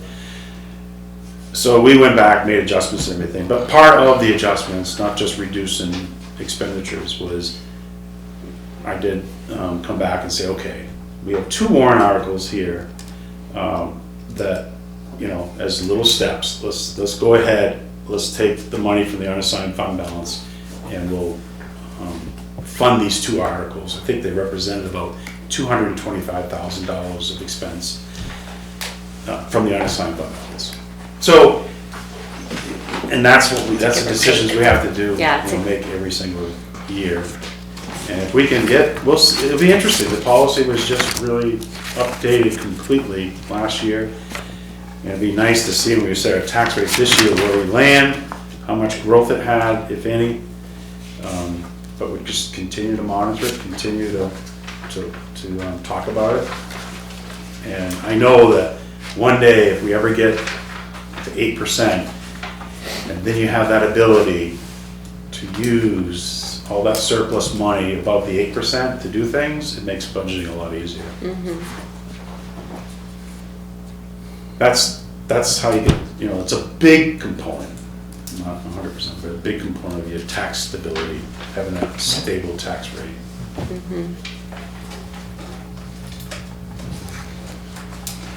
So unassigned fund balance is only off the general fund. It's not including capital reserves, revolving funds, which there's various other pots of money coming in and out. That are listed. Yeah, that are listed here on 7-8, page 789. So in here, you'll hear the auditors, they'll be in here in probably August, September, and they'll tell you, they'll use these terms about your general fund. And this policy talks about them. They have different categories of the general fund. There's non-spendable portion of it, there's restricted, there's committed, so you signed a contract, we didn't pay anyone yet, so it's committed. And then you have the unassigned. So unassigned is, I'll use the word surplus. It's the portion of, sometimes people call it the rainy day fund. It's there, it's available to use, only by town meeting vote. Select board can use it when you set your tax rate. So you can take a chunk of it and use it to help reduce the tax rate. Otherwise, it's town meeting vote. Can I use this to raise the question about revolving funds? So my concern with the number of revolving funds, and I think some of them are being brought back under the budget, is it essentially, it's not off budget, but it's not calculated as part of that. So if you have more and more money in revolving funds, one is the unassigned fund balance, it's not calculated on that. It also means more money is coming in and going in a different little pot of money. So I generally thought about, when I asked your views on this, that a revolving fund is usually for a self-funding department, a department that can run based on the fees they generate. So in that case, the fees go back in. Right? Otherwise, you set up each department is like, well, I raise this amount of money, it's my money, which is not really how it works. It's all the town's money, right? So with parks and transfer station, I think there are warrant articles to do just that, to bring them under general budget. All right, because they're not able to be truly self-funded.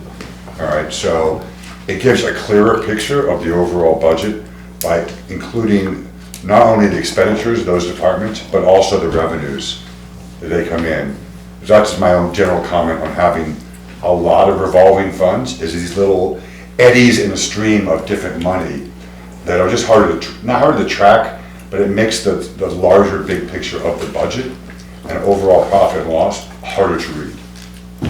It does, it adds, anytime you have more funds, and they get pulled out of the general fund, they got their own accounting books here, it's difficult for everyone to understand the whole financial picture. So, and that's why, I had recommended, and the voters supported it, to transfer station, to discontinue the transfer station revolving fund and the Parks and Rec revolving fund. And that's a pretty big one, right? And those are big, and they're gonna cause their own little budget discussion this fall, because the budget will look we're gonna see for the first time the full cost to run the transfer station, and we will see the full revenue estimates. The same with Parks and Rec. Where typically all you saw was a warrant article to make up the difference. with the number. Yeah. So, town buildings revolving funds 8, that's a new one. That's a new one we just created. Why revolving fund? This is to generate rent off the new building. Yeah, for the Why consolidated. fence that money and not have it go to general fund? So, this came, it's actually kind of a clever idea. It was a discussion that came out of budget committee. Yeah. And it kind of aligned with, we don't really like the idea that we're looking to acquire another building. We're not doing a good job maintaining the buildings we have. And, if we support this, we'd like to be able to see this revenue source be captured and go into a fund that we can use to maintain our buildings. And it made some sense. So that was the primary purpose of. And that makes sense, but it also says we don't trust ourselves to maintain our buildings, so we have to do a separate fund. We could have just created Right? a town buildings and facilities capital reserve fund and had an annual warrant article that put $50,000. That, I prefer doing it that way personally, so that the total amount of town buildings maintenance is clear. Instead of you have that, there will be some maintenance and there'll also be a revolving fund. So for the person on the street to say, how much are we spending on maintenance on town buildings? We'd have to look at both. You'd have to look at multiple lines to figure that out, right? Yeah. It makes it harder to get that answer. That's all I'm saying. No, I'm not against the idea, but it basically says, I can't trust myself to maintain the building. That way we better keep all the rent and make sure the rent is used for upkeep of the building, right? Otherwise, we could just appropriate the adequate money. Right, just get good turn. I understand it, right, because, Yeah, spend, look, building maintenance always gets shorted, right? Always. Push comes to shove, that's Yeah. what it means. Always. So I'm not trying to criticize anybody, because capital projects always get the short. When you Yeah. build it all up, you're like, where can we cut back? Capital projects. So you defer the roof, you defer the fire truck, you Yeah. defer those things until the wastewater treatment plant becomes a crisis. right, yeah. I can argue both sides of it. I just like for taxpayers to have a single source, a clear single source of where's the money coming from, where's it going, right? And then we have to defend it. Yeah. So we set up this fund. It's not, I mean, we own. It won't even start Are we until- generating rent from that building now? Yeah, because we own the building All already. right, so Yeah. it's seeding some money in there that we Yeah. can use potentially. I forgot how much a So that's- year it's gonna be. That's the amendment, what you just pointed out, this is the amendment to this policy. 45,000 Yeah. It was adopted last year. The only change to it, as recommended, is to add the town buildings and facilities revolving fund, 08. And as you see, the Parks and Recreation revolving fund and the transfer station revolving fund, still in the policy. Next year at this time, It'll be we'll be designed. recommending that you take it out. Yeah. Oh, okay. It's still an existing revolving fund. Well, end of the year? December All 31st. right, they So close. next, starting January, they will get funded entirely from general fund? Yes. Okay. And those will be legally dissolved in some way, those funds? That's correct. Okay. And whatever balance is in there, go to the general fund? That's correct. Okay, gotcha. That's why the ballot was so long this year, because it was like every department. And I don't want to go through was that. resolving like one fund. Drug forfeiture, what is that? No, it just gives it, if you want, I mean, just real quickly, because people are listening, we have the Franconia Ambulance Revolving Fund. That one makes sense, I want to argue that one. Revenues coming from Franconia. Right, it's outside. Parks and Rec transfer we talked about. Police, Federal Drug Forfeiture Fund.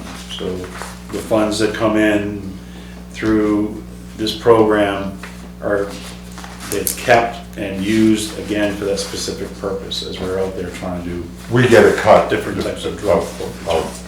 It sounds like we get a cut from the I feds on don't this know. money. Chief, how do you get the money? How does that drug How do you forfeiture get money money from come? the trucks? That's cost. Where is the drug money? Stop, hey. The fund is still there, but the monies are seized. So when we do seizures. Yeah. And the individuals have a large amount of cash or assets, say car, and we want to deprive them of that so they can't continue their drug trade. And the federal government allows us, it was 80% of the value and they kept 20, but now I think it's 60-40. Wow. Unfortunately, the drug trade is not as lucrative as it used to be, so, you know, you just don't, it's not like it was when this fund was set up, so every once in a while we may get a seizure, but it's not a lot of money. So this fund might not even be that. Okay. It'd be, I don't want to derail us any further, I already have. It would be interesting to know periodically what the actual balance is in these funds, sheer amount of dollars. Yes. Yeah. I agree. I actually want to start. Because some of them could end up being. In my mind, I want to actually have, at least on a quarterly basis, Yes. actually report on Right, my or financial something. report. Yeah, good. And then the dog park special revenue fund has like 20,000 or something, am I Yeah. right? 25,000, but there's not a dog park, so it hasn't been used. And we got the police special detail revolving fund, that's for, doing the private details for construction, utility workers, and they pay 100% for that cost. So dog park special revenue fund, what does that mean? Is that a capital reserve account or something different than that? Well, it's Is it private it must have been set up That's why. as, Okay. it's a special revenue, and they were bringing in Private money, donations. I got it. People, and when people are getting a dog license, $1, was going towards this Is that fund. good? It's done now, but Done. it raised money, it was going on for years and years. That's right. So Yeah, I don't know the number, but There was it's a- not a ton of money. it's about 20,000. It might be, might be less even, I'm not even sure. But it's still there for that purpose. And those are the revolving ones. And the other ones are capital ones that are just tracked, either by grants, federal grants, state grants, and individual capital projects that are warrant articles. So, Sorry to belabor, but this is, No, so it's time to get your questions. it's confusing to understand all the different pots of money. And sometimes I think we make it more complicated than it needs to be. Because the law allows you to, make it ever more complicated. That doesn't mean we have to do it that way. Well, that's why I think it was cool to clean up last year. We're gonna see a lot of those drop off because of the voting. People understood it on the warrant Right, article. all those voting, yeah. 15 more articles. Yeah. All right, so we need a motion to approve or? Yeah, I guess, the fund balance policy adoption, which is, review. which was the original, the 5 to 8% that we're trying to get to. Is there a sign? There's no, Yeah, there is, there is, there's, these policies will all be put in your box. in ours to sign, but we can also make a So we'll motion just though. make a motion to adopt the Fund yep. fund balance policy. Yeah, Paul made the motion, anyone want a second? I'll second. Ed second, any more discussion? All right, all in favor? Aye. Aye. All right, 400. Yeah. No, it's all good discussion. It is I good. warned you I was gonna pick at that one. No, it's good. Select board agenda and procedures policy adoption. We worked on this one last year and It's been around, it's changed a little adopted, bit. so what I could find for the history on it, it was originally adopted May 23rd, 2016. Oh, okay, And then- way before me. And then, and then we've done a few amendments since I arrived. I really struggled with this policy. It didn't make sense, It- part of it. It was, Part of it didn't I make think it was a sense. lot of cutting and pasting from a lot of different towns. Mhm. It didn't flow good. I still don't know if it's 100% the way I like it, but it's starting to work for us. Yeah. And it's really important for staff. It's like Vicky, when she's getting phone calls and people want to know how they get on the agenda, it's important that staff know how to read this, interpret it. It's important for the select board, citizens, myself, and department heads. So the big thing that we did last year, which I really like, it used to have the agenda format where we had old business, new business, Yeah. appointments. So if someone's scheduled to present to the board, we call it appointments. And then we Yeah. have new business, and we have old business. And so I think it's worked really well. We decided last year, let's just call it business. And we know that someone that's scheduled to come in and talk to us. It's also We're gonna put business. them most likely first on the agenda. Department heads, we try to get in first. But between the chair and myself, we try to structure the agenda to flow in recognition of time and everything. So that works well. We've got our public comment period at the end where everyone can speak for 3 minutes. And the board, this policy sets out a policy saying, we're gonna allot 20 minutes for public comment. And everyone gets to talk 3 minutes. And at the end, if everyone's done talking, somebody wants to talk again for 3 minutes, they can. But once we hit the 20 minutes, that portion of the public comment period is over if the board, decides that it's over. That's the Yeah, policy. there has been times where they It's agree gone to over, do yeah. more if there's a particular topic that people are It not lays happy out the deadlines for citizens and other departments that they need to get they're requesting the supportive material to us by certain deadlines. It gives us enough time to research the material, seek legal opinion if we need to, and it all seems to be working now with the timeframes that we established. And the only other thing though is I noticed on page 3, Under F. under F, Yeah. we didn't, I missed this, so you can see it has reference to the old language. And so it says note under appointments or new business. Well, there isn't one. Did you just say under business or during business? We can make that change. And I approve it with a Yeah, provision here. and the language is pretty clear that when the board is going to be voting on something under appointments or new business, not old business, but that No, it's business. that the chairperson would have, where is it? Let me just read it. Yeah, It says, let's see, and when a matter is being presented that the board expects to take a vote on, that item and only that item will be open for public input. The chairperson or presiding officer shall have the discretion to limit the time allowed for each speaker, the total number of speakers, and the total time allowed for the item. The chairperson or presiding officer must be sure to consistently apply the same rules.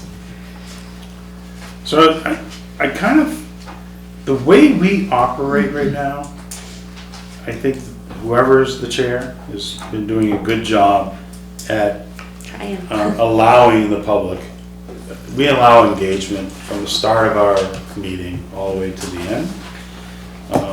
But I do think that there should be language in here that gives at the discretion of the chair who's conducting the meeting, at the discretion of the chair, may allow public comment. So instead of making it very, very clear that public comment is, shall occur. That's basically what it is. Right. I think it's. And I don't think it should be that restricted. I don't see a reason why the But we chair. would kind of do it anyway, yeah. Why the chair doesn't allow, we have it all the time, people raise their hand and say, I'd like to throw some input. But it depends on the environment, depends on the agenda, right? It just may depend, right? So I just want to Public point that out. hearings by As of law. right now, it's not optional. It's not optional. It's required. So any item on the agenda that the board's going to vote on, the public has the right to speak before you vote. I'm suggesting that we loosen it up a little bit and we give the chair to allow discussion. Right. Technically, we vote to adjourn a meeting. Is that subject to public comment? Right? I mean, if you read it by. Yeah, that's right, that's a vote. Right, so it's definitely too restrictive. That's the mistake we should make. And most chairs are gonna allow it, because that's been the nature of, since I've been on the board, public comment. We are a town that really allows for public comment. So think about it. I don't want you to think about it, because you're just learning about it tonight. And we'll put this off. I'll come forward to your next meeting with some proposed language, and if you like it, you like it. If you don't, you stick with it, just update the language a little bit. So I don't want to put the board on the spot right now. I think you need to think about it, read it, understand what it's saying. Do we want to punt this one the next meeting or next year, is that what you're saying? No, the next meeting. Oh, okay. Yeah. And that's actually, all right, so then our next thing is one of the last item in business is our summer meeting schedule. So there's been a history to meet once a month in the summer months, one Monday a month. This month, by the way, May 11th is today, we're here. The next Monday, our regular scheduled meeting time is Memorial Day, so we will not be meeting on the 25th. And then we need to decide if we want to make just one meeting for June, July, and August instead of the two. And what I propose, I've thought about it, what I propose, which makes sense to me, maybe not to you all, is that we have one scheduled meeting, but we allow for, if we have a busy month, that we call a second one. This is what I was on planning board before, that's what planning board does. We have two set dates, but if there's not much for the second one, I'd say we can do one a month, but if it's too much after that first one and we need to hold a second one, we can decide, the chair and the town manager or something can decide. But I think we've been able to do one a month in the summer, and it just makes for a larger meeting, which I'm okay with. But if it's too much stuff and we can't wait, then I think we have that second meeting per month. That's my opinion. Would the meeting be the first meeting of the month or the second in terms of what's on the I calendar? think it's the second. Second, but Because the holidays keep hitting us, right? But the only thing is, this one's May 11th. We're not having a May 25th. If we wait till the last one in June, we're a whole month. So maybe we should do June It's the first. actually more than, it's almost That's- 5 weeks. I Yeah, would say do 2 in June. and Maybe have 2 in June. July and August would be the one. So right now, we're June, what, 8th and 22nd, 2nd and 4th? yeah, because we're not doing May 25th because Memorial Day. I'm okay with doing 2 in June. Yeah. And then aim for 1 for July and August, so Yeah. and then if we need a second one in July or August, we call it. Yeah. Okay, and post it. Yeah. Is that, And it would be the second one, Vicky, you said? we could do the second one of So July and the July second would be one the of August. 27th? Technically the meeting? fourth I'm just Monday. trying to fix my calendar. Even though he says while the you're- second. It's the Second and fourth Monday, yeah, the fourth Monday. Oh, it would be the 4th Monday in July and the 4th Monday Monday in August. But we could do 2 for June. Yeah. Because we do have a lot on our plate. We do have a lot of things like these policies to bring in. Yeah, when there's hearings that have to be done within 10 days. We've got a then lot, you yeah. have to do it. So July would be 27th for now, at least. It's Yeah, like and then the August would be the last. The 24th, looks like. But both in June, and this will be the only one in May. Okay. And that can be amended, so whatever motion I want to say that if we need to do another. Does it You- be second? You need What a was that, motion to August? do that? 24th of August. Do you need a motion to do that? Is that the discretion of the chair? Or? Oh, maybe, yeah, I don't know if we need a motion for that, No, I was gonna actually. say, as long as somebody just sends out a real schedule. Yeah, Yeah. I don't think you have. All right. You don't think you So I don't think show it's up one of weeks your late. call. All right. Unless somebody objects. So at the end of June, like if we're getting to the beginning of July and we have to put an extra one in, we will. We'll just try to give you notice. It's probably likely to happen, but who knows? Yeah, for sure. Yeah. Can you save it for a select board comment? Do you mind? Because we're not voting on anything right now. I mean, in regards to this. but- Oh, well, we'll just hold it for select board comment because we're not actually taking a vote right now, so. All right. You guys good with that? So we'll have not another one in May, 2 in June. I'm as confused as always. I'll send you an email. I'll send an email. And by the way, they'll still be posted. Vicky We'll call you posts. the day of. Gosh, we won't. Vicky posts them on the calendar, so, all right. Moving on, so you don't have town manager report, correct? I just got a couple things real quick. One, I think this is old news, but finally the green building at Granite Park. Oh, yeah. Down? It's Yeah. down. Down there, the building's down, it's flat. Going back. It's flat dirt now. So, you know, Riley's been working hard on getting that drainage project done last year, right up, right into Christmas. And then she put a lot of work into getting that building down. There's a lot That was of, a great a article. lot of moving parts to make that happen. Did we go behind that building with drainage, or no? We Along went the- up to just the Just the up garage door there. Just they the used to garage drive door. in. Yeah. So, we gonna do anything when we footprint a new building, or? And that will be, One side, so money comes in. there's a lot of discussion about Granite Park. Yeah, my thought was just that drain, I'd like to see that drainage go. Go the other The other way? But anyhow, that was quite the accomplishment. Don't realize how difficult it is to demo a building that's actively being used by the staff and as a warming hut, you know, for the skating rink and some of the youth organizations, so.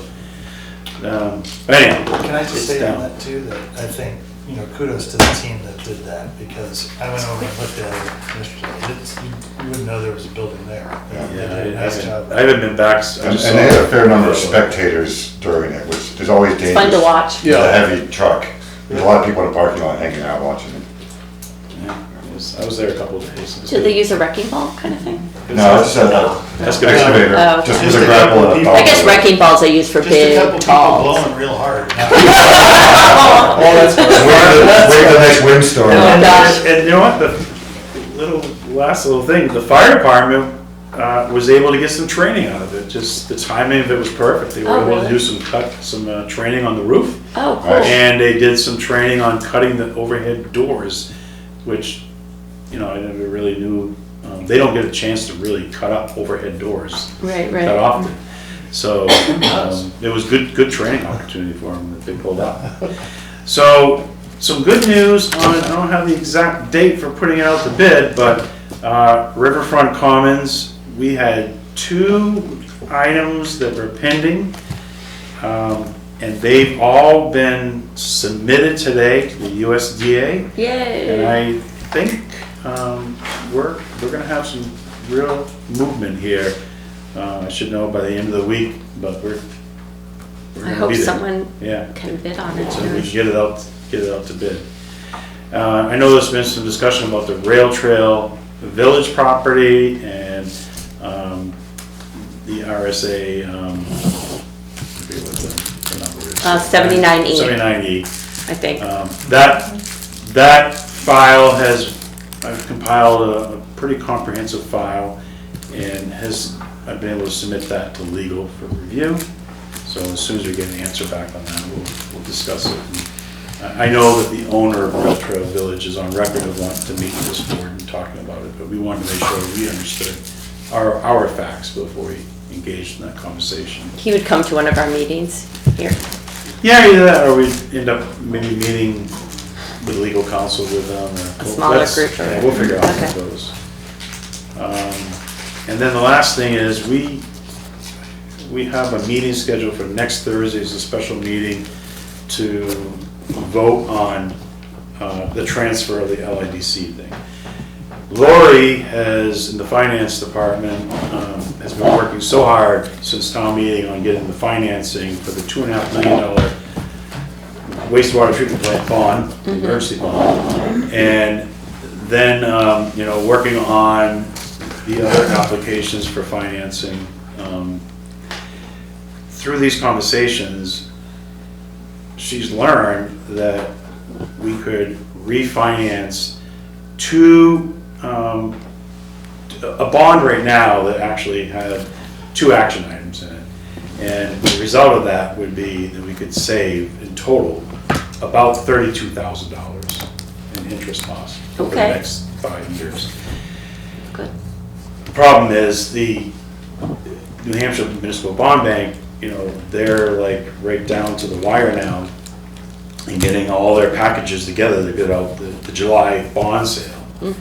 So if the board would be willing to allow us to go ahead and advertise a public hearing, we would piggyback the hearing next Thursday, the meeting next Thursday, and we have to have a public hearing to discuss refinancing this bond. So we can do those Part of the together. legal requirement to refinance a bond. Wow. What's the notice requirement for that?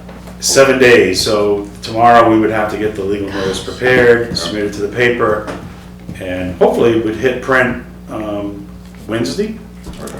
and that would give us the 7 days. Was the intention that's a 4 o'clock or a 5 o'clock meeting? We had said 4. 4. Yeah. Just make sure we get it noticed correctly. It's gonna be 4 o'clock here. It was It's gonna be, here. Or is it at this tower? I'm waiting for confirmation from the community center. I've tried reaching out to them twice today. I've not heard back yet, but if we get the building here, it's gonna be in the dining room, it's the only room available. Okay. Well, if the notice has to go tomorrow, we gotta make a decision where it's gonna be, right? It has to be in the notice. Right. Yeah, that's Tower right. room is not available, Oh. and this room is not available, so the only option we have right now is here, and I'm gonna reach out again tomorrow, Yeah. if she doesn't email me back tonight. We'll find a location. But a location has to be in the When we have a notice. new municipal building, this will be a lot nicer, easier to do. All right. We have to do that Anyhow, one vote. We're on hoping, RTC. because that room on the calendar is reserved for Recreation Commission, right, Vicki? And they're The good. dining room is reserved for Rec Commission, But they're holding their meeting. but they're not really meeting there, so we think, So it's we held. believe that room is actually available. It'll end up on the calendar soon, so we'll know exactly where. All right, cool. And then, of Anything? course, we'll provide you with more information about the 2 bonds and consolidated. But, yeah, I mean, $32,000 savings in interest. That's good. All right, you That's it. done? Yeah. Select board reports, I have a couple small things, and you were gonna have something, if you wanna talk about the 250. I wanted to let everybody know that this is National Police Week. It started yesterday, it goes to the 16th, and it's to honor people that have, been killed, but also honor all of our hardworking PD all the time, including Chief, but, I think that was something to acknowledge. Thank you for your work. Cleanup Day is our town cleanup day, is an annual thing. It's happening 5/16, which is Saturday, I believe. 9 to 12. You meet at the at Remick Park at the pavilion if you want in the morning. They have like donuts and coffee and bags. And there's a huge dumpster, and people go out and collect tons and tons of trash. You can also go collect trash on your own, and then come and bring if you want to go on your own street and come with your bag of trash, they'll take it that day up at Remick Park. So that's cleanup day.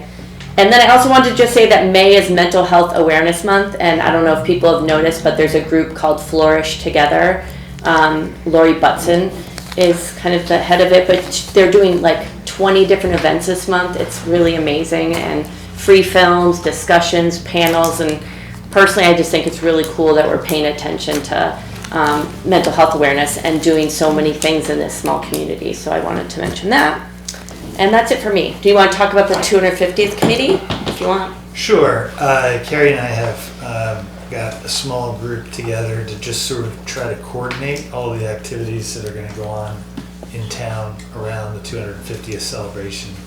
It's really over a couple of weeks, different projects, and there's actually a lot more going on than I realized. So, we've got a partnership probably with the Chamber of Commerce to get those events all put in one place, and then just see how we can publicize that between now and July. So it'd be a good opportunity to just make sure that everybody gets a chance to take advantage of kind of a big milestone. And bring some people to town to celebrate and spend some money. Yeah, we got some businesses involved, some business owners, chamber, community center. Yeah. And the fireworks are on the 27th. Yep, 27th. Travis Lewis is doing a great job pulling together the whole event. 27th of June. Yep.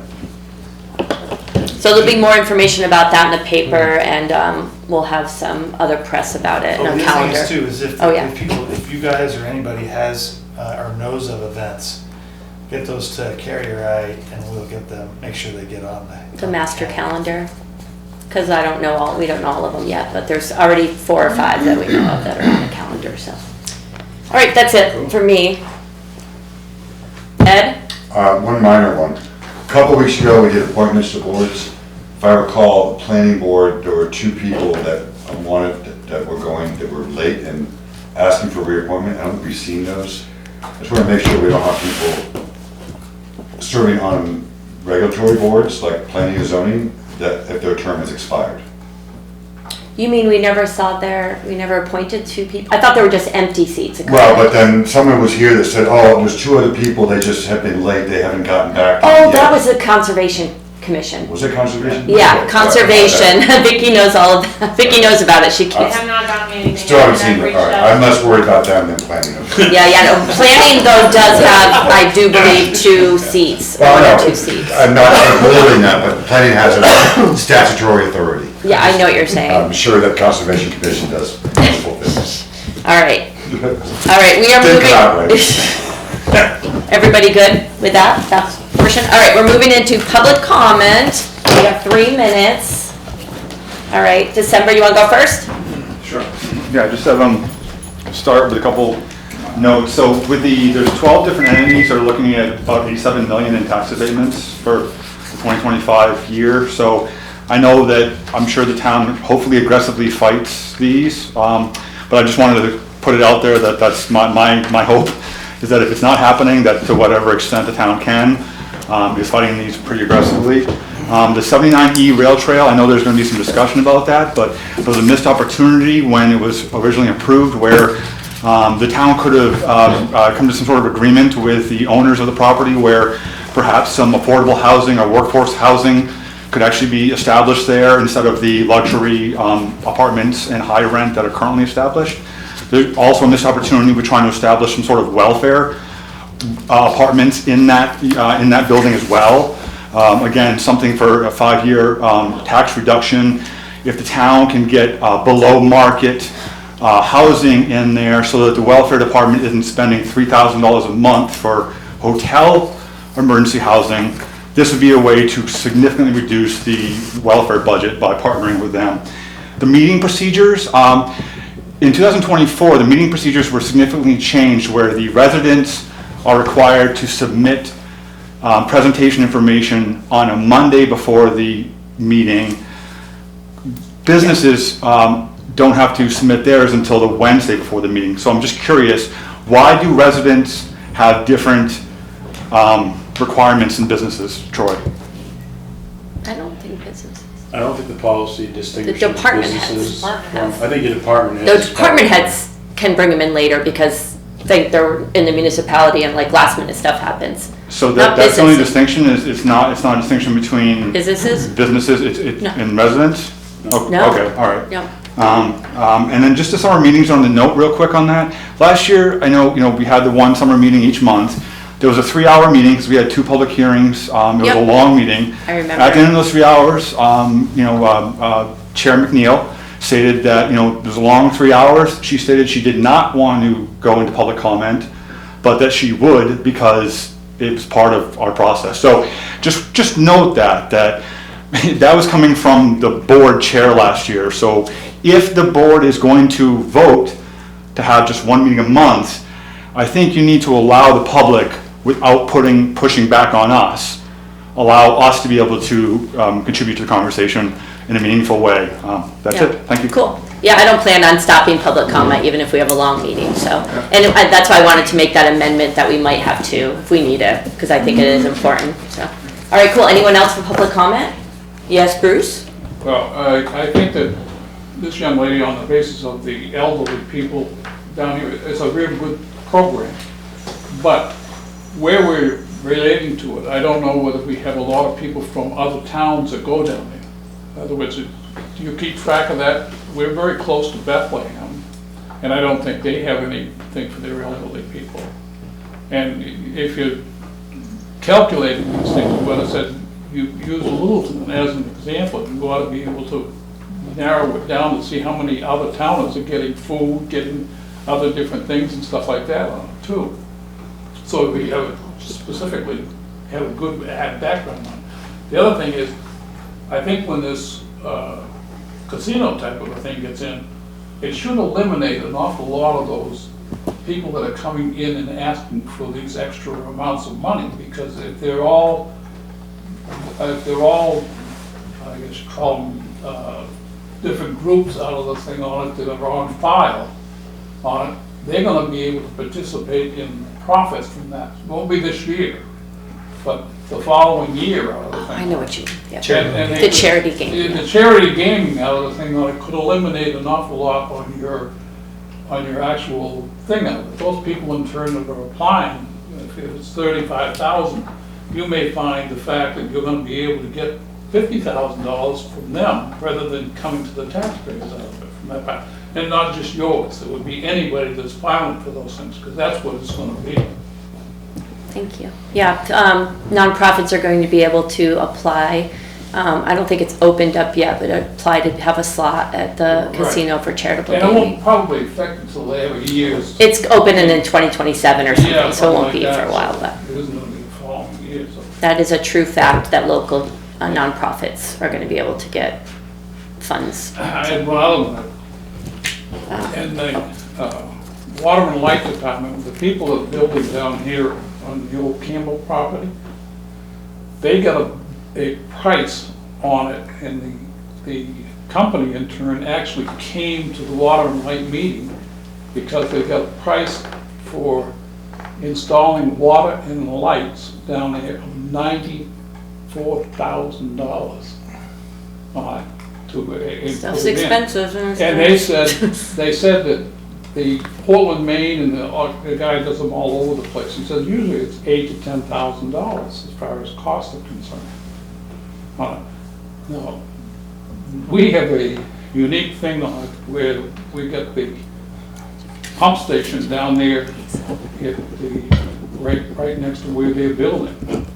And one of the contractors happened to be registering his car that's down there, and he told, this is a different subject, so Thank you for wrapping up. Thank you. Oh, No, no, no, no. Well, wait 1 second. I want to see if anybody else has a comment, and we'll come back to you for another. It's kind of 3 minutes each, and I want to make sure. Well, I'm with all here for Hadlock Agency, I'm here for Bryn Mawr Okay. Terraces. I'll come back to you, but look, we have somebody here who hasn't had a chance, so just. I also would like to comment somewhat. Thank you. On the Granite State Gaming Commission. My son will make his Eagle Scout on Father's Day, actually. Oh, And congratulations. part of his Eagle Scout project was restoration, monument cleaning, plantings at the old Bethlehem, at the old St. Rose Cemetery in Bethlehem. And of course, that raised our affinity for local old cemeteries. And of course, I'm going to bring up the Amanuset Meadows Cemetery, which has fallen into a state of disrepair, shameful disrepair, actually. It was established by the select board, not this select board, in 1790. There are 3 veterans that are interred there from the Revolutionary War. Wow. There will be a cemetery walk on Memorial Day this year, and I thought it was important to bring it up at this meeting because there won't be one on Memorial Day. So I have done an impact study, and we are working to make a presentation to the board, both planning and select board, regarding the impacts of the Granite State Gaming Commission, or whatever they're calling this corporation, on the local character and on that sensitive area. Thank you. Can Oh. I make a quick comment on that? Yeah. So right down the street from there, near the Home Depot, is another marker of where the first settlement of Littleton occurred. It's sort of in the bushes there around Home Depot, and that one is also in some pretty disrepair. Bruce's backyard, probably. Yeah, it is. Is it? It is. That is a heritage site. That's the original town. Yeah. So it is actually shameful what has transpired there. It's become our big box store Can add it lane. into our abatement. Settlement. Right. Yeah. More to follow. Thank you, Thank you. and congratulations to your son for making Eagle Scout. That's quite an honor. It is. Thank you. Anyone else? Yes? Can I just respond to the comment? So Absolutely. to clarify, so there was a comment about if we track residents of different towns. So we have 6 senior centers, but we cover every town in Grafton County. We don't have a senior center in every single town. So each site serves multiple towns. So yes, there are Bethlehem residents and others from surrounding towns that go to Littleton, but we track them all separately. And when we make a request for funding from the town, it is only for the residents of that town specifically. Thanks. December? Yeah, I just have, so December Russ, a Littleton resident, I have a declaration here that I wrote last week and I sent to the select board. I didn't make the deadline this week to be put on the agenda. I'm gonna read the declaration anyway and then and move forward in June as an agenda item. This is a declaration on municipal responsibility, community trust, and local governance. A resilient community depends upon trust between residents and the institutions that serve them. Residents must be able to speak to police officers, firefighters, welfare officials, public works staff, and municipal employees without fear that local government functions as an extension of federal civil enforcement systems unrelated to the direct responsibilities of municipal government. The town of Littleton exists to provide local governance, public safety, emergency response, infrastructure management, and community services. Those responsibilities require public trust, institutional clarity, and a clear understanding of the role municipal government plays within the daily lives of residents. Federal immigration enforcement is a federal responsibility. Local government is not strengthened when the lines between municipal government and federal civil enforcement become blurred. In small communities especially, the perception that interaction with local institutions may expose residents or families to unrelated federal enforcement consequences can discourage people from reporting crimes, seeking emergency assistance, accessing welfare services, cooperating with first responders, or participating in civic life. That erosion of trust weakens communities, it does not strengthen them. This declaration is not a statement against federal law, nor is it a statement against lawful federal authority. Federal agencies retain the authority granted to them under federal law. Nothing in this declaration seeks to obstruct or interfere with those lawful responsibilities. Rather, this declaration seeks to clarify the role of local municipal government and preserve the separation between federal civil immigration enforcement and day-to-day functions of municipal administration. Local taxpayer-funded resources should remain focused upon public safety, emergency response, infrastructure, housing stability, welfare administration, responsible governance, and the direct needs of the community. Municipal employees, departments, contractors, and agents should have clear guidance regarding the limits of their role in civil immigration enforcement activities unless cooperation is explicitly required by law or judicial order. Municipal resources funded by Littleton taxpayers should remain directed toward the direct responsibilities and needs of the community rather than assuming expanded federal enforcement functions beyond the scope of local government. This clarity protects residents, municipal employees, and the town itself. Littleton is strongest when residents trust that local government serves the community first and foremost. That trust is part of resilience, that trust is part of public safety, and that trust is part of functional governance. Communities do not become stronger through fear, ambiguity, or blurred institutional boundaries. Communities become stronger when residents know the purpose of their local institutions and trust those institutions to remain focused upon the responsibilities entrusted to them. Strong communities are built when residents trust that local institutions exist first and foremost to serve, protect, and support the people who live within them. This declaration therefore calls upon the Littleton Select Board to examine and establish a formal municipal policy defining the role of local government in relation to federal civil immigration enforcement activities while ensuring full compliance with applicable state and federal law. The purpose of such a policy is simple: to preserve trust, to preserve clarity, to preserve the integrity of local governance, and to strengthen the long-term resilience of Littleton. Respectfully, December Russ, Littleton, New Hampshire, May 7, 2026. Thanks for sharing. Whoa. Wow, nicely done. And you read it very clearly. Thank you. Thank you. Did anybody want to say anything or take it under advisement? And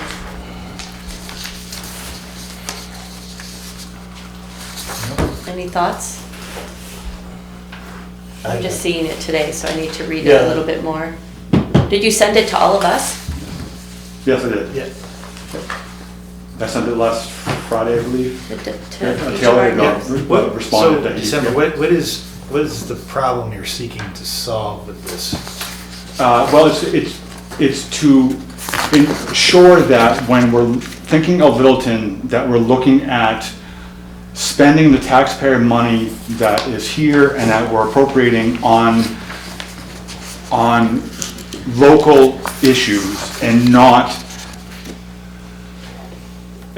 spending taxpayer money and energy and agency of the town in stepping outside of the laws and any particular judicial order that might exist. Mm-hmm. So this is not an anti-anything declaration or discussion. This is a discussion to clarify the role of Littleton in its duty to protect its citizens and allow its citizens to be able to converse with each of its departments, whether it's applying for welfare, whether it's seeking help from the police department, that any resident of Littleton can do that without fearing some sort of cooperation, whether it's publicly established or established behind the scenes with federal immigration enforcement agencies. So that's what I'm. This is not this is not an anti federal government. This is not an anti anything. This is a recognition of their role and their laws, and that they do have the ability for judicial order. But as it stands, we as a town and municipality have the ability to protect ourselves and our citizens, and to use only our resources and our taxpayer money for ourselves and our town, and not to, and again, it's protecting, it's about clarity to clarify that role. Right now, there is no clarification. There's been talk at public meetings about, and Chief Smith has said there's no agreement, as it stands, but in the current rising environment, there's a lot more towns that are entering into agreements, and as those begin to increase, I think we in Littleton, as we are a fairly large hub in this area, need to look at how we're protecting our residents. Thank you. Thank you. Thanks for sharing. Yeah, we've all seen it in the paper, some towns that are, Yeah. at Whitefield and different towns north, so. We've all heard, right, Chief Smith say that, and I know that if there was something that was gonna happen, he would bring that to the select board, and he's not, so that makes me feel good, I will say, because I know that it's not happening, but we're seeing it in the paper. I mean, if you read the CalRec, or there's a lot of instances of that, of towns north of us that are making agreements, so, with federal authorities. Because there's some money involved with it too, so. That's all I know about it, not that deeply, you know, I know that's happening, but. I'm just hoping the town can look at it before, so basically I'm asking now to take up a discussion, whether it's a public hearing or whatever the process is, ahead of any, and not that the chief is actively seeking, that's not any, I'm insinuating all here, but in case any sort of, you know, connection comes this way to Littleton, a proactive step in this would be to actually publicly, instead of like, you know, naming it, talking about it, and seeing how the public feels, because this isn't, I'm just one person bringing this issue forward. This would require a discussion, you know, since this is about clarity and about the people. So anyway, thank you, yeah. Yeah, thanks for sharing. We'll take it under advisement and think about it and discuss it more, yeah. Thank you. Thank you. All right, Bruce, we have to. Good night, Commissioner. Yes. The sewer plant down right in front of Irving Oil, it's in the ground down there. They have a pump station there. You don't know. On Meadow Street? He doesn't know. You're talking Meadow Street? Yes. Yeah, well, I was lost, so I was trying to figure out how you were. The pump station works like this. The actual casing that was there was up on top of Mount Washington. The Air Force had a big wind channel up there on it, and Curran got the job of tearing it down years ago. And when they did, he brought it back to his yard, which was right next door to it. So he donated it, I think, to the town. They put it in the ground out of the thing on it, poured concrete around it. They ended up, between he and Ed Clark, out of it, they put in what was called the Long John system out of it, which was fantastic. It ran on water out of the thing on it. And the water would come and pump the thing. If there was any problems with something, it would pump the sewage back to the sewer plant. It's run by water. The federal government told me couldn't do it. Okay. It was fantastic at what they had on it, because it would run forever on just running water and running the sewer plant back there. But they wouldn't allow it from that part. But they've got a problem down there on it, from what this guy told me the other day on it, is that the sewer line comes beyond my house, coming back to that holding tank. And twice a year, they're getting so much dirt that's in that place, out of the thing on it, they really are bothered by it. And he ended up, he thought it might be coming from the car wash, out of the thing on it, and the fact that they don't have a drainage system to filter it out on that. And all I could think of was, if they were talking about putting new water and electricity in there, it's possible that they could negotiate with something and get it put in for a hell of a lot less than $900,000 or whatever they wanted to fix the water and electricity down there on it for that new outfit. And the other part of it that's bothering me of it is, and I spoke to what's his name over here on it, Beck and Bellucci in turn has been renting property on the sewer property down here. And I want to know where the money is coming from and whether we get any. Do you know? No. Then why are we dealing with Beck and Bellucci on allowing them to be down there on that sewer plant? That sewer. Oh, look at the contractor that's doing the bridge work. That's right. Oh, yeah. But they are renting space down there from us, and where's the money? That's what I'm asking about. Yeah, we are aware of that. We are going to be in discussion. But that property down there is all designed for the sewer plant. And the amount that's being used down there for the actual town itself, in turn, should be put into the budget and be paid for from that part. So thank you. Thanks for summing it up. All right, so I think I'm looking for think we're looking for adjournment. I'll Or make do a we, are motion. we going, we're not going non-public, right? We've had enough. Or do you want to go? Have you had enough, or do you want to go to non-public? Oh, just real quick, I'd like to go in. You want it? Okay, so we're gonna go into non-public under RSA 91A32A, dismissal, promotion, or compensation of public employee. Yeah, we don't adjourn, Don't adjourn. going to non-public. Yeah, second, I was like, what? Let's go in that room, so we don't go into